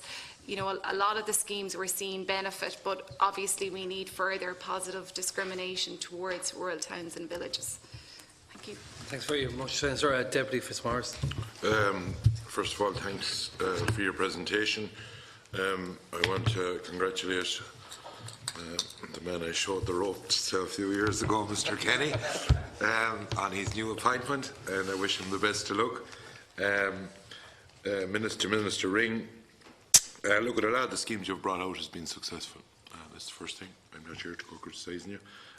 I give you one thing that I hope Mr. Canney gets the same disease, that whatever pound you can put out there, you try and put it out there. And I know at times it's difficult. Can I make a few suggestions that I'd like your department to maybe take note of? If councils aren't fit to spend the money on the likes of the LISs, in every part of this country we have communities that have a community group that are able to access money or get it. And if they're not by a certain date able to do the 2 or 3 or 4 roads, because there's only, say there's 4 roads or 5 roads in each municipal district, if you understand me, that they could go and get a private contractor, price it at the proper spec and send in that they could draw down the money if the council aren't fit to do it. And it could be a way of alleviating getting money that's not held up. There's another thing that you give out money for the tidy towns, and there's great work being done around the country. But there's a problem at the moment. I'd like if you could liaise with the Minister for Social Protection. We are struggling in an awful lot of towns where there's someone is a year in a scheme and they have to go, and then someone else won't go to it or whatever. And there are towns left now without people. The tidy towns are paying people to try and keep the villages in good nick, and they don't have the resources to do that, but they're struggling on trying to do it to make sure that they get good points. And I think that we need to look at something in making sure that if there's no one to replace somebody in a village, that an extension is given to it under the C schemes and the 2 schemes, because there's an awful lot of village, and I know that there's more people working in the country, and that's good, but they are struggling in some of those areas. I welcome the money for the Suck Valley and the Breffni and the different walks. One thing I want to, it was you that actually brought it up now, so I'm going to answer it back. You brought up about the post offices, and yeah, you're right, 100% that people have to use post offices. But I think that the whole picture needs to be given that in most of these areas they weren't allowed handed on, and I do think that someone is entitled to retire at 70 or 80, but their family weren't allowed. So that's the reason why they're being forced into a corner. And this question is aimed at Minister Canney, because I know, Minister Ring, while you're involved in the rural side of it, Minister Canney has gone in under climate change and all of that. Can you or will you try and sort a situation, because there's letters coming back to different communities at the moment, to our chairmans in Clare, I think they've got letters back. Nobody is saying that we need a 5-day or a 7-day service in these small villages. What I am asking you is, if you can sit down, and we will do it as well, with the head of An Post, that be it on a Friday, be it 1 day a week, that local shop will be able to give out the pension or the social welfare or the children's allowance for that day. We're not saying that they have to be doing every single thing under the sun. What we are saying is that the 50 or 60 or 100 people that goes into that village, because we all come from rural areas, that if they're lost to another town, then it's going to put a bit of a struggle. And that's all I'm asking. No one is saying that we're going to have everything in the areas. And the other thing I would say in a hit back to what you did say about the post offices, if I was out with a horse and a mowing machine behind it today, like people were 60 years ago, you won't get the work because we've moved on. And in business, or no more than on post, you have to move on and draw people in the door, not basically stay stagnant with the same things. So the other side of it is the leader. I know it has been sort of relaxed a small bit, in fairness to you, but I think if we could work on making sure that we make schemes as simplified. And one other observation, I find people in communities, and every one of us find them, that it's nearly like looking at the clock every night. They're waiting to see when is this scheme coming out, when is that scheme coming out. Is there any way our departments could do like a calendar and say in May such a thing is coming, in July such a thing is coming, in January such a thing is coming, that it would, these are voluntary people, as we're well aware of, around the country, that are trying to fill forms as best they can. And I know not every scheme, like the Sports Capital Grant only comes out at a certain thing, but in fairness to a lot of the schemes that you have set up, that there is a system to them, that they'll come out in February, March, and the other schemes that the council have, that there be a tie-up done, that would give the communities the opportunity. You could be talking to someone and they'd say, oh, I never saw that, and to try and give them that opportunity. That's all I have to say. Thank you. Thanks very much, Deputy. Thank you. So we have Senator O'Sullivan's Deputy Healy-Rae. I think he's headed on there. Senator Maura Hopkins and Deputy Michael Fitzmaurice. Thank you, Carey. Look, first of all, I just want to say to Senator O'Sullivan, that's a very good question, and I suppose the whole point of us setting up the department, and it's working, and I'll go through a few things with you now, is in relation to regional development. I suppose really that's why the Taoiseach and the government made a decision, with the Taoiseach in particular, to set up this particular department, because I suppose it was in relation to trying to rebalance what was happening in Dublin and in rural Ireland, and where Dublin, where they have a problem with capacity, where they have a problem with housing, where they have a problem with overpopulation, and in rural areas we have difficulties in relation, all sorts of difficulties. Now, one of the things in the areas you were talking about there was in relation to rural development.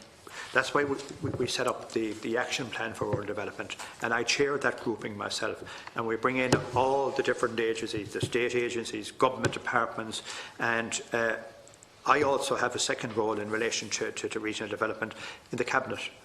I have to watch every single scheme that comes through, and I make my officials watch it as well, that every other minister, and you asked a good question about other departments and other ministers and working with them, in relation to this, my job, particularly at the Cabinet, is to make sure that any scheme that comes in, that it's rural proof. And any developments that are coming into the Cabinet is rural proof. Any changes that are coming in is rural proof. And that's where I have to fight the corner for rural Ireland, and for particularly in relation to rural balance. And that's why we set up, and particularly the outdoor recreation scheme, and you talked about that, you talked about Waterford and the Greenway and how well it has worked, and it has been a tremendous success. It has lifted that town beside it, has lifted the area. I saw it myself in Leitrim, I saw it in Mayo, I saw it in Sligo. Any place that we put funding in where these walks were grant aided, it has worked very well. The town and village scheme, the other one you talked about there in relation to schemes, and when we grant aid them, do we monitor them? What we do is, in relation particularly to the social enterprise schemes, we try and support them. And social enterprises, where we have them in first of all direct grants. In some cases, then the social enterprise is supposed to be able to, after a number of years, to be self-sufficient. Some of them have worked very well. And you talked about Senator Cook, and I had the pleasure in Dublin of launching the book from Senator Coffey. Asked me to do that. I did it for him, and he made a very passionate and he has been someone that's been very passionate about rural Ireland. And Senator Coffey at the time, I met him on that particular night, and to hear him speak, he's been all his life at it, and I suppose there was no better man to write the book, because he had actually worked the book, and he did it from the ground up. And I was in his place with Senator Coffey a number of years ago, and he is committed to the whole social enterprise aspect of community. And I am too, because my problem now in some of the schemes I have, and particularly the community schemes, we have some of the schemes where we support social enterprises, and we have another problem. They're supposed to be social enterprises. I'm doing a review of that scheme at the moment, and it's just something that you raised, and it's a very good question, where we have the social enterprises where we hope that they will be able to create jobs, they will become self-sufficient, they won't be needing any support from government, and that they will create a job. But then I have the other problem, where we have enterprises that don't really take in any revenue, and they do a social justice job for us. where if they didn't do it, the local community didn't do it, the government are not doing it, the councils are not doing it. And if we didn't have communities on the ground doing this, so I need now, and what I did this week was in relation to these community groups where we give them some funding, and there's a problem out there with the minimum wage and the hardship fund there that I've asked Paudie to look at every one of the schemes. They're going to write out them directly where the funding it needs to get the member extra. We're going to do that. I continue that scheme for the year, but I need to do a review of these schemes. In relation to rural regeneration, we talked about the rural regeneration scheme, and I was just looking there to see what had Waterford, or sorry, I have it here, what Waterford applied for. And I have to say, Waterford County Council have done well over the years, and any of the funding they've done fairly well with it. Now, in relation to the rural regeneration scheme, they have one application for the shovel ready. And for the category 2, that's where they get a bit of seed funding to help them to get to it. They have 4 applications, and that's what the whole road regeneration scheme is set up for. The town and village scheme, the action plan for what we copied the action plan for rural Ireland was the action plan for jobs. And if there's one thing that worked, it was the action plan for jobs. And what I like about the action plan for rural development is I can bring in any state agencies, and some of the issues that Deputy Fitzmaurice has raised, and I'll talk to him about that in a minute, in relation to bringing in social welfare, bringing in housing, bringing in all the different departments. They all have representatives on this, and they have to come in, and when I bring them in, I chair that grouping myself, and I look at the issues that are affecting rural Ireland. That's what the whole plan of this department is the rural regeneration scheme, town and village scheme, is to get regional balance, to get regional development, to get them out. That's why recently I met Enterprise Ireland. I'll meet the IDA next week. We have to start looking at ways and means. We have to get Enterprise Ireland, we have to get the IDA, and particularly in the Gaelic areas, the Other Ross, to be able to put initiatives in place to try and create the way that we can get companies and we can get people to invest in rural Ireland. But the best way to get them in to invest is the town and village scheme, to make places nice to live in, to have the community spirit there, to have the facility there, the sports capital programme, the schools, the infrastructure, because if it's not there, these companies won't come and people won't come to live in rural Ireland. And the one thing we have in rural Ireland is a good quality of life. We have a great quality of life, and people like living in rural Ireland. They want to live in rural Ireland, and what they're not looking for, the sun, moon and stars. What they're looking for is a bit of fair play from the central government, and that's why this department was set up, and that's why this department was put in place. And the schemes, they're working well, and I'm happy with them. Of course, I'd like more money, and I fought hard with the Minister of Finance this year to get further funding. But as Senator Hopkins has said there earlier, as the economy begins to lift, more funding will become available. But the rural regeneration scheme, that's going to deal with the bigger projects, the town and village, outdoor recreation, the TAR programme. All the other schemes are going to help us. The social enterprise scheme, these are all going to be schemes that's going to support particularly social enterprise in rural Ireland. I hope I answered to the other one about Deputy Healy-Rae, but he's not here now, but I'll still answer his queries. Just give me the figures for Carey. I have to say he spoke about Carey in relation to the LIS, and that was one of his big issues and has always been an issue for him. And to be fair to him, he has always acknowledged that the funding that went in has been well spent. And I must say that Kerry County Council, to be fair to them, they're a very good county council. They're one of the top in the leader. They're again in the leader. To date in leader projects allocations was 7,650,000. 1,659,000 have in process, and projects approved have been 3,020,000, and projects claims in 2018 were 525,000. So Kerry are one of the better councils, and one of the better councils for actually spending all kinds of spend. And I have to say that they have, in relation to they have 2 applications in for the Shovel Ready 7 and the second category 7. So they're doing well in relation to that. He talked again about the lease and repair scheme. I spoke about that earlier. It's a scheme that didn't work. He talked about the post office, and I'll answer that with Deputy for Maura. And he talked about the walk scheme. And I have the funding in place for a 2 million increase in that scheme this year. So that's it. Now, Senator Maura Hopkins talked about the town and village scheme, and I agree with you.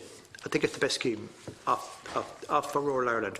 And again, I'll tie it into your question as well, Senator. The one thing about the town and village scheme is I met the local authorities and I asked them, we called it the town and village, and I wanted towns and villages, and particularly villages, to get an opportunity. And the one good thing about it, last year, every local authority were given an opportunity to put 12 applications in. So, but I also made them put a spread, that they be spread out to each county. So that's the funding that we put in place for that. That funding is spread throughout the counties. Again, Senator Hopkins talked about the Beffrey, I can never pronounce the Beffrey Bear Walk scheme. Again, I did. We put €1 million into that. A lot of people talked about it for a long time. We are developing it on a phase basis now, and it's going very, very well. We did, you know that scheme has created and will create a lot of jobs, and will create a lot of tourism interest in counties, and like it has happened in Waterford in relation to the amount of people that are using the Greenway, what it has done for small business, what it's done for local communities. But you talked about the pilot scheme for Boyle, and you talked about one of the 6 towns that was picked. And I have to say that one of the issues, and we gave some funding last week, I remember from the top of my head, for Boyle, for the town and village, and then we gave them the 100,000 now to come back. And I believe there's a very active young group there now. People really want to see that town to be revitalised. They now have got the opportunity. They're going to come back to this department, and they're going to I hope, to give us some ideas what they would like to see happening in their town, as well in Ballinrobe and the other towns, Callan and Kilkenny and the other towns that we picked, you know, and the town in Waterford that we also selected, so that they'll give us ideas, that they'll tell us what they want to do to try and regenerate, particularly town and villages. Because I find it now, it's beginning to happen in rural Ireland. There's more and more people coming into the area that want to live in it. The accommodation is beginning to become a problem, and it makes financial sense, political sense, and that the local authorities, the state agencies and the government, all working together, will try and put some kind of a scheme in there to encourage people to come and live in rural Ireland. And I think it's an opportunity to deal with the housing crisis that we have, and it's not all about grants, but I'm sure what will come back in the recommendations of 6 towns, it'll be ideas. There will need to be some maybe investment from government. There may need to be some pilot schemes. And I'm prepared to look at anything. I'm prepared to do anything that can deal with that problem that we have out there. One of the big issues myself personally I see is, and I know that the Department of the Environment and the Minister Murphy is looking at it, we need to do something with the compulsory purchase scheme, the compulsory purchase order, where the local authorities go in and compulsory take over property that's derelict. Some of this property has been left to families that are probably deceased, families that are in America, families that are in Australia, that really don't even know that they own this property. And that's the one thing about that scheme. When I was on the town council, it worked well. You know, you value the property at the day that they take the property from them, and they have their rights. If people come back to inherit the property, they have their rights. But it's terrible to see the dereliction that's left there by people that don't even live in the country, probably don't even know that they have the property. And we need now to do something in relation to that. So that's what that pilot scheme is all about. And of course, the rural regeneration scheme. I must see what has Roscommon. You asked about the assessment criteria, and I'll talk to you about that. Let's see, has Roscommon any? Roscommon have 2 for the shovel ready, and they have 2 for the other scheme as well. Now, you asked about the assessments, and I'll be honest with you, we have set up in the department, we have set up an advisory board, and that advisory board will be from my own department, the Department of Communication, Climate Action, Environment, the Department of Agriculture, Food, the Department of Housing, the Department of Business, Enterprise and Innovation. There's going to be 3 independent outside experts. So they're going to look at the schemes. I'm not going to get involved in the schemes.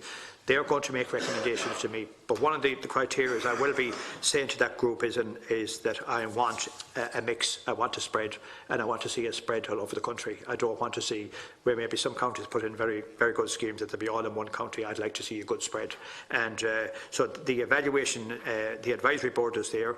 They will do the assessments. They will look at them. They will come back to me with recommendations, and I will then make the final decisions. But the decisions in relation to this advisory group will be there, and they're the ones that will have to make the decisions, really. They're the ones that will decide what the projects are.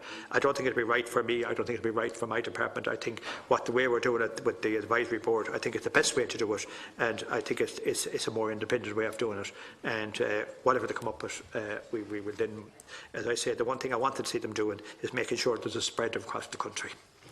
Now, I think I've answered in relation to your question. Now, Deputy Fitzmaurice again, in relation to spend, and again, you're quite correct. Even this year with the outdoor recreation scheme, I let the leader companies make an application for the smaller schemes to see would they be able to do the spend better. So I'll adjudicate them between now and the end of the year to see how they get on. But you're quite correct. I would like, if there was other formats and other ways that I could draw down and give the money down to the community themselves. But I suppose I also have to have the public auditor, and I have to make sure that everything is above board. The accounting officer is on the left to me, and he also had to be satisfied that whatever taxpayers' money we're spending is spent correctly, and there had to be monitored, and I suppose there had to be balances and checks. We saw that with previous schemes that we had. The balances and checks were where the things went wrong, and that's what created all the problems in relation to the leader programme. I saw there were so many difficulties there in the first rounds of it. That you also talked about the tidy towns, and you give me an opportunity, and I'm glad that you mentioned it. You want to feel to mention it today. I get them a capital grant of 1.4 million, and I did simplify that scheme for them. I made it very simple because really it was a thank you for the work that they did. It's a thank you for the tremendous work they do all over this country. And I want to say this today. I have raised the issue that you have raised with me with social protection in relation to the schemes. And again, I'll ask my Secretary General, and I'll ask them that we'll get it. The next action plan meeting that I have in relation to rural development, I will, if I don't get on the next meeting, I'll get on the meeting after that to bring social protection. I brought them in before. They were it's tomorrow I have that meeting, but I will have it. I won't have it tomorrow, but I'll have it at the next monthly meeting that we have, and I'll make sure the social protection to give us an update. I thought there was going to be some changes in relation to that. You're quite correct. I see it in my own county, where people are quite satisfied on the schemes they have, and the rural social scheme and all the other schemes we have. They're great schemes. They work well. They're good for the community. They're good for the country. And I can't understand, there's people, and I'm not being disrespectful, I say this, they're at an age that they probably won't get employment. They're very happy with the jobs they have. They're very happy with the work they have. And I will talk to social protection. But again, I just want to finish on the tidy towns. I have to say, we don't thank them enough for the work they do. We don't appreciate what they do for our local communities. And sometimes we have people giving out in relation to the work they do. I'm trying to encourage them, support them. What they do for the tidy towns all over this country, what they do for the town and villages, is just a credit, and they don't really get the recognition that they deserve. I see it in my own town at 6 o'clock in the morning, 10 o'clock at night, out cleaning up after others. I want to make that point again, after others. People that come into towns that dump their rubbish, and they expect other people to clean it up, and I must compliment them for that. You spoke about leader. Leader is beginning to ramp up. I want to see that funding being spent. I'm confident that this year the 26 million will be spent on that programme. I would like to see more, but look at as it ramps up, we'll also put the funding in place to make sure that the people get the money that they apply for. You also talked about tidy towns, the schemes, and again you talked about the post offices. And yeah, look my views on it, and I know your views on it, and I agree with you. When you get on post in here, I think they can't be taking a rigid line either. They also have to, where there's a demand and where there's a need, and where they don't have to give the full services, but they can give some services, and that would keep people happy. And they have a public obligation as well, to provide a service to the community. And somebody else raised it earlier in relation to the way that they work out the criteria. I wouldn't be overgone on the criteria myself, but I suppose if we can save, there's 950 post offices, if we can save 1,000 of them, we'll be doing well. And I would hope that in future people realise that post offices now, if they want them, they're going to have to use them, and they're going to have to use them. And I just give you a simple example. One of the issues that we looked at when I was there to try and give it to the post offices was the renewal of the tax on your car. But 80% plus people are now doing that online. And They're not going to change their habits. And I'll give you another one, which we all used to be involved in at times, is passports. When people get, they find that their passport, they're going off for their holidays, or a loved one dies, they come on to us. But in the past, they used to send it through the post. Now they can do it online. That service is working. And we have to start looking at ways and means. And the post office have to do it. They can't be expecting government to be doing everything for them. They're a semi-state company. They have to start looking at new schemes, new ways, new businesses. That's what every other businessman in this country did. They looked where they were going and where they were going forward. And if every other businessman and every other business in this country had stood still, they'd be closed down as well. So they have to start looking at ways and means of relation doing their business. I hope I have answered the questions. Thanks, Minister. We're now going to move on to the next section of the meeting, programmes B, C and D, and Senator Lynn Ruane has indicated. Thank you very much. I'm not usually a member of this committee, but I've come particularly in for community development aspect of it. And I suppose it's very clear from the contributions to date that there's a huge amount of much needed work being done in rural Ireland, and so I suppose I apologise in advance for now being a bit of a buzzkill when I bring it back to community development in some of the poorest areas, urban areas, but it's completely fell off a cliff in relation to both this committee and the department. And even the press release that went out from the committee, it says discuss rural spending. And I think there has been something lost in translation in terms of the brief of community development. Senator, is your phone no, it's off. Within the department. When this department was first set up, I was quite excited coming from the community sector. I was a community development worker for a long time, and I felt after years and years, dating right back to Deputy Cuív's time in 2002, with a systematic destruction of the community sector and the CDPs and the abolition of the CDPs, the community sector is really, really in disarray at the moment. It has moved from a sector that was very much focused on social inclusion, on addressing poverty, on addressing equality, and has played a crucial role over the years in critiquing state kind of policy and stuff. But over the years they've been told to desist from campaigning. In 2008, I think it was, we seen the closure of, I'd say it was about 19 out of 180 CDPs, and then the remaining ones were dissolved. Local workers were then taken over and colonised by managers that weren't local people, that didn't understand the targeted approach that was needed in communities that were destroyed by poverty and various different social issues. Coming from the community sector myself, the brief within the department that you have around community development is one of the most important aspects of life in the community sector. Everything from addiction to the high rates of suicide we have now, to the high rates of children being taken into care since the family resource structure was also affected. In working class communities, we've literally seen a rise of children going into care since the CDPs and the family resource centres were practically dismantled. In around 2009, we seen, and I mean, the expenditure is obviously, we're looking at 40 million for SICAP. The problem it is that SICAP needs a complete reform and restructuring, and that localised autonomy that once existed, that empowered the local communities to be involved around decision making, has gone, and that needs to be reinstated. 41% by 2009, up to 41% of funding was estimated to be taken out of the community sector, and that's in comparison to 7% across all other sectors. And that kind of the local community development programmes effectively replaced the grassroots community development, and community development has lost its meaning. So the word community development is still being used, but it's become market driven and about employment activation more so than enhancing communities, empowering communities and building capacity within communities to be able to address poverty from a grassroots level.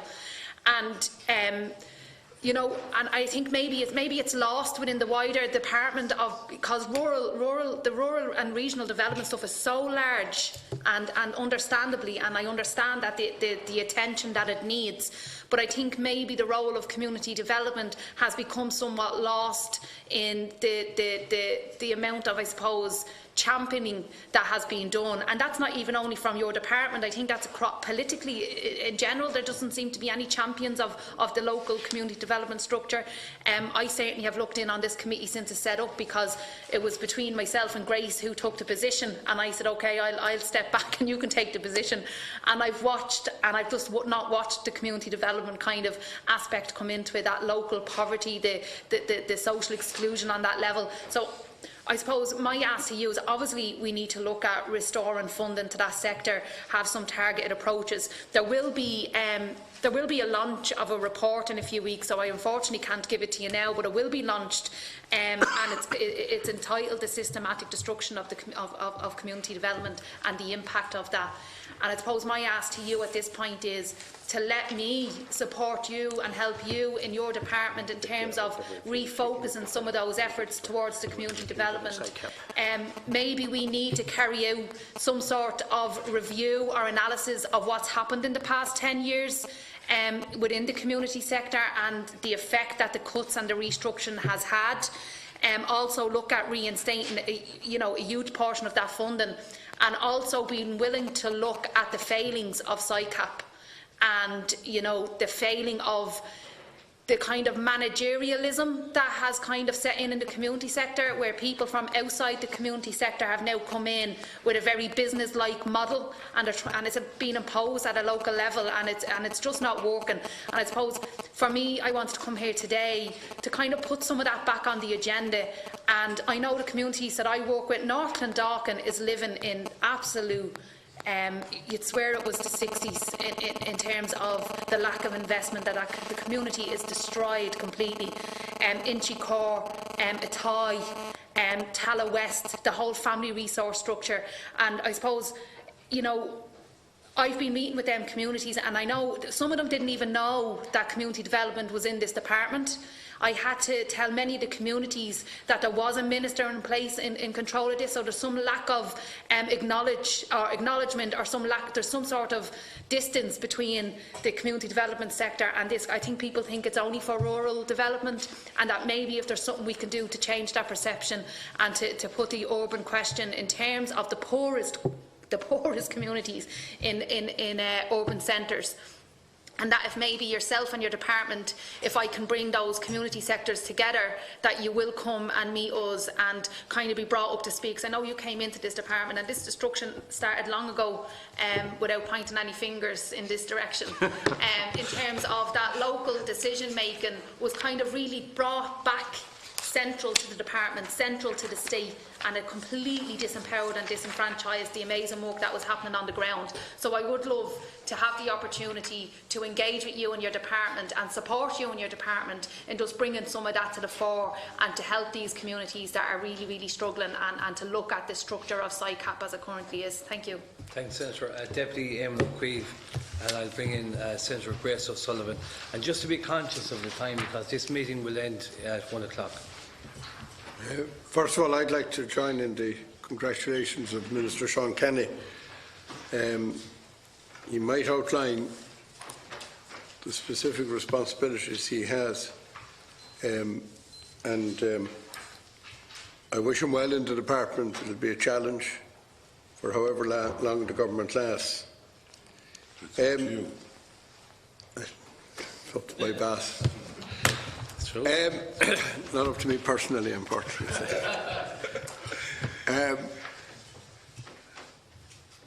I see, Minister, that you have abolished the RAPID programme. And can you tell me, other than Dublin North, which you mentioned, the city, inner city, what programmes are there to specifically deal with the issues of intense social deprivation in what were the RAPID areas, which were the most deprived communities in the country, and they were all urban communities? Because actually, in reality, despite the fact of talking of booming cities and challenges in rural Ireland, actual reality is the most deprived communities in this state, socially, economically, every way, quality of life, you name it, under all indicators, are urban communities exclusively. The second one is a question in relation to, I think you've touched on this yourself, in relation to the Community Services Programme. In recent years, before you took over the programme, an increasing divergence took place between the grant that was paid for wages and the minimum wage. And that means that the companies now have to top up out of their own resources funding just to pay the wage bill. That was not the way up until 2014. So this is a phenomenon of 15, 16, 17, 18. So in 18, every worker has to be subsidised by 2,000. Now, particularly for things like you mentioned, Meals on Wheels and those types of programmes, that's an impossible burden. Just a totally impossible burden. Some of the companies I do accept have good income streams, and that point is taken, and you and I know a few of those. But can you at least revert for those companies that provide vital social services that the state would have to provide otherwise, and have very marginal income, maybe charge £5 for a dinner or whatever? Can you tell us, will you be able to revert back to the 100% wage grant in those cases? Could you just, I'm very pleased to hear that you're putting more money into what was Rapid and Community Facilities Funds, 8.6 million. I take it that you have mature liabilities for all that money. Yes. And I also would like to say I'm pleased that you're putting more money into libraries. But you can confirm, I take it, that you have mature liabilities for all that extra money. And will they be able to spend even more money if you have it left over before the end of the year? Well, that's answer that now and I. But I know you don't think I'm obsessed with the money, but the reality is, as you know and I know, you fight very hard at the estimates to get it. It's an awful pity Yes, not well, to that's spend true. I'll bring in Senator O'Sullivan and then Deputy Fitzmaurice. Chair, I just want to acknowledge the contribution of Senator Lynn Ruane, because it's absolutely true. Community development is an area that this committee hasn't really focused on, and we don't actually have a definition of what that means for us, in fact. And, you know, community, not only, maybe sometimes we do focus too much on rural and we don't look at community in terms of urban communities. I'd just like to draw the department's attention to there was an ERSI report on SICAP recently, and one of the points they made was that there was a need for a broader conception of community development. Also that, to their mind, that the current model is, one of the weaknesses is it is centralised. So the CDP model was more community focused on empowering community and that ground-up community approach, as opposed to, there is a sense at the moment it's a kind of a top-down method, and that may not be really beneficial to sustaining communities in the long term. So there were just 2 points I wanted to make around that community development aspect. Thanks very much, Deputy.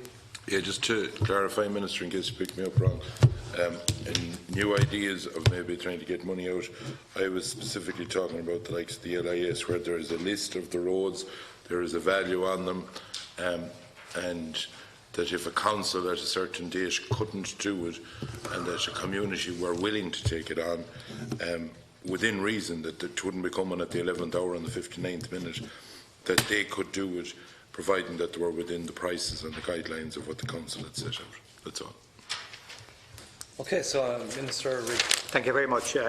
Just in relation, Senator, I want to compliment you. I feel as passionate as you do in relation to community.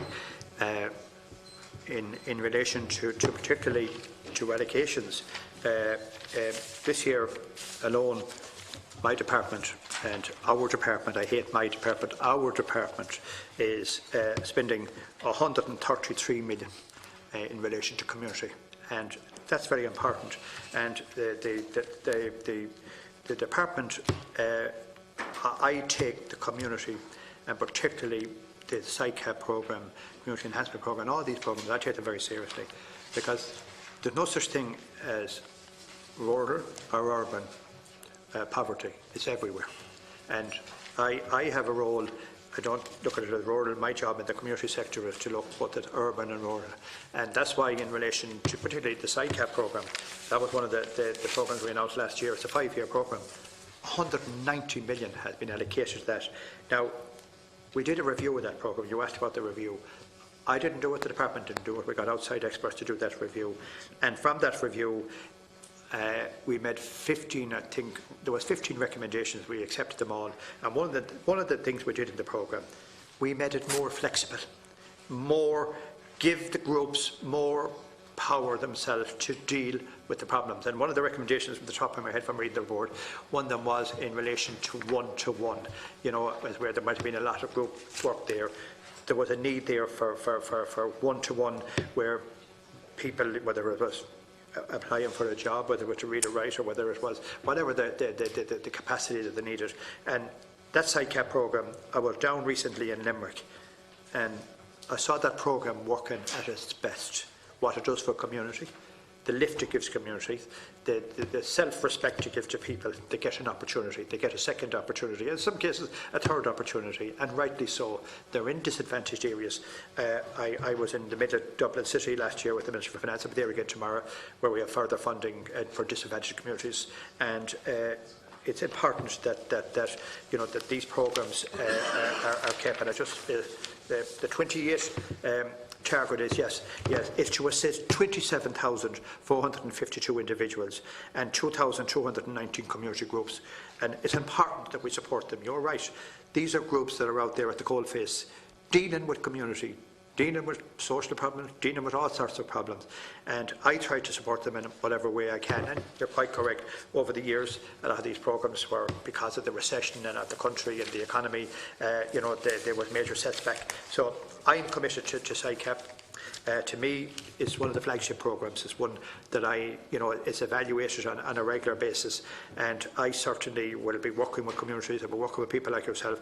I want to support them and help them in every way that I can, because I talked about it early. Social enterprises are one thing, but in relation to community work, and that's what I was trying to explain, might explain it maybe as good as you did, where there's people out there, they're targeting the most disadvantaged sectors of society. They know what's happening themselves on the ground. They know that the supports that they need, and that's why I made that SICAP programme more flexible this time, to give them that opportunity to deal with the problems that they face. One of the problems with programmes is sometimes people have to, the regulations and the rules that they get are too rigid, and I'm giving them a bit of leeway. And it was one of the recommendations that was made in the report. In relation to the Community Enhancement Programme, the RAPID programme, I have to say that again, the Community Facility Scheme and the RAPID, there was not big funding, but this year I was able to diverse some of the money from savings that I had into these schemes. The Community Enhancement Programme, it replaces the Community Facility Scheme and the RAPID. And one of the things that I did, I brought that down to the LCDCs. And the LCDCs, they have the elected representatives, they have the community groups, they have the business groups, and they have the council. And I feel that the funding, bringing it down to the ground, and I will monitor this, and I'll get the department to monitor this, to make sure that that money is targeted to where the need is. And the deprivation index that they were using as the PUBL has the PUBL guidelines is what we're using, and I want to make sure, like, there was a value for money review done on the RAPID programme, and there was, and off that report I took the findings from that. That's why what I did was I brought it down to the communities, and I hope I hope that the communities, that the LCDCs will target the areas that need it most. And again, this year, I see that the funding that I put in place, the funding consists of 4.5 million, 2.5 million from RAPID and 2 million from the community scheme. But I actually put a further 8 million into it. I think it's 12 million that I put into it this year. I found that the demand that came in, the local authorities around to me, they were having difficulty with the funding I gave them, and I looked at it as one of the programmes to support. And, you know, it's not all about the road scheme. These community schemes are very, very important to me. And I know Deputy Cuív has raised the issue again in relation to the community services programme and the minimum wage. And again, the CSP review will look at the level of support provided to organisations, as well as the need and feasibility of aligning the CSP supports with the minimum wage. And what that means is I have asked Pobble, number one now, in relation to there's a hardship fund there. I've asked them to look at every single group around the country where they find the need is there, to give them some funding to top them up. But it's an issue that I have to face going down the line. For me now to bring up these groups up to the minimum wage will cost 4 million more. But one of the things I will say to you in relation to this, it's a contribution. We make a contribution of, I think it's 21,000 for a manager, and then we pay for the staff as well. But it was never intended. It was never intended. It was a contribution from this department. It was never intended as an employment grant. It was always intended as a contribution. Now, you made the point, I make the point.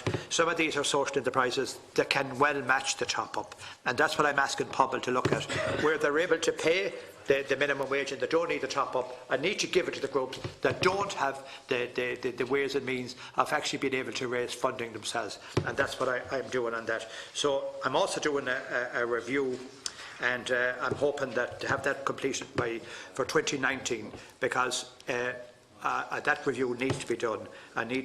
Because I'll tell you what I need to do. In relation to social enterprises, as the way the rules and regulations are now, some of these community groups would have difficulty, and I don't want that to happen. I actually want the community groups that are dealing with the problems that the government are not dealing with, the councils are not dealing with it, the health boards are not dealing with, and if we didn't have these community groups doing the work, we'd have a problem. So I'm looking at, and that's why I'm doing the review of it at the moment, to see can I categorise it, bring two different categories, and maybe if you have any advice or anything you want to submit on that, I'd appreciate it, because I want communities and I want services maintained and retained where they're needed, where we have to have them, and where the state are not providing them. And that's what I'm doing. And as I say, I have continued to support funding, and I'm hoping that we can top up some of the groups that need it between now and the next few weeks. Thanks, Minister Ring. I call on Minister Canney, please. Thank you, Carey. It's just in relation to Deputy O'Keefe's question as to what roles and responsibilities I would have. I have to sit down with Minister Ring, but it's on the basis of the same responsibilities that Minister Seán Kine had in the department, which would be in the area of rural development, responsibility for the oversight of the work of the Western Development Commission and the Atlantic Economic Corridor Task Force, functions relating to the department's inputs into rural broadband and the National Planning Framework, and overview of the following funding schemes: dormant accounts, the Programme for Support National Organisations, SSNO, and Community and Voluntary Funding Schemes, the development of the Public Participation Networks and Citizens Engagement Policy, the Forum on the Philanthropy and Social Innovation Fund Ireland, responsibility for the Charities Regulatory Authority, responsibility for the Control of Dogs Act. I don't know if there's anything else that he's going to be, the Minister is going to give to me or take from me, but the dormant accounts. I got you have a lot there now. If you deal with that, you'll be kept busy. And just one point in relation to the area of the other part of my portfolio in relation to post offices, and that in the other department I've yet to meet with the officials, the Secretary General there, hopefully do that this afternoon, see what my role and responsibilities were there, and also to meet with Minister Bruton. But since 8:30 tonight, I think I've learned a lot about this department since 8:30 last night to be prepared for this, so that's where we're at. Chair, can I just make a very brief comment? I look across the table and I look with great hope. And you mentioned the Atlantic Economic Corridor. Of course, when you get onto the road south to Limerick, or you take the train in Limerick, you do very well until in one case you get that to Rye, and you find that the rail lines run out, even though there is a railway line. And when you get to Tuam, you find that the motorway stops. And I really look forward in the wider role in relation to the economic corridor in working with both of you, and I'm sure my colleague beside me here, in kicking up the tables to make sure that the corridor doesn't continue to stop at Tuam. It's great that we got that far, and that's right. In the other case, progress has been made, but we need to push it another bit, and we need to connect Mayo into the national network of decent road and rail services. And I certainly am very, very hopeful with the two of you in the department that we'll see progress in that regard. Can I say here, and I'm going to put my head on the block, I could get it taken off. If I'm straight and honest about it, post offices first versus rural broadband. Let's be honest about it, people are migrating online, shopping, social welfare. We all know it. I have to say, I do an awful lot of business online. I haven't stood in the banking in for the last, I think, 3 times in 30 years. It's just the way of the world. Yeah. But we do know one thing, that if we had a ubiquitous, high-quality fibre broadband into every business premises and house in this country, the guts of the 1 million people that live in rural Ireland would be on and using that broadband virtually every day. That's the population of Dublin, give or take. And when I hear people up in the great city up here throwing their eyes to heaven that it might cost $250,000 or $500 million, $250 million or $500 million, I say to myself, my God, will you show me a train line in Dublin, a Lewis line in Dublin, that will carry 1 million people a day, and that can be built for €500 million? So I'm saying here, if there's one issue that rural Ireland that would really make it develop, and I'm now one of these guys that go around saying rural Ireland's done, I believe the area I live in is way, way better than it was when I went to live there in the 70s. We were then dependent on manual phones. But if you ask me, is there one big give we need in rural Ireland to make it absolutely grow? It's high-speed, mobile and fixed broadband into every premises and covering every area and road in rural Ireland. You do that and the people will do the rest for you. Thank you very much, Deputy. I wish to thank Ministers Ring and Klein. I want to acknowledge actually Minister Klein's contribution as well to this committee and as a Minister, and wish you well, Minister Canney, in your role. And I'd like to thank your officials for the contribution you've given today to this committee and before with the briefing material. I'm going to defer the private session of this meeting to the next day. Is that agreed? Great. So we now suspend and we now adjourn. Thanks very much. Until 7 p.m. on Tuesday, the 23rd of October. 7 in the evening, Tuesday, the 23rd of October. Huh? 7 in the evening, yeah. Are we on for night shift?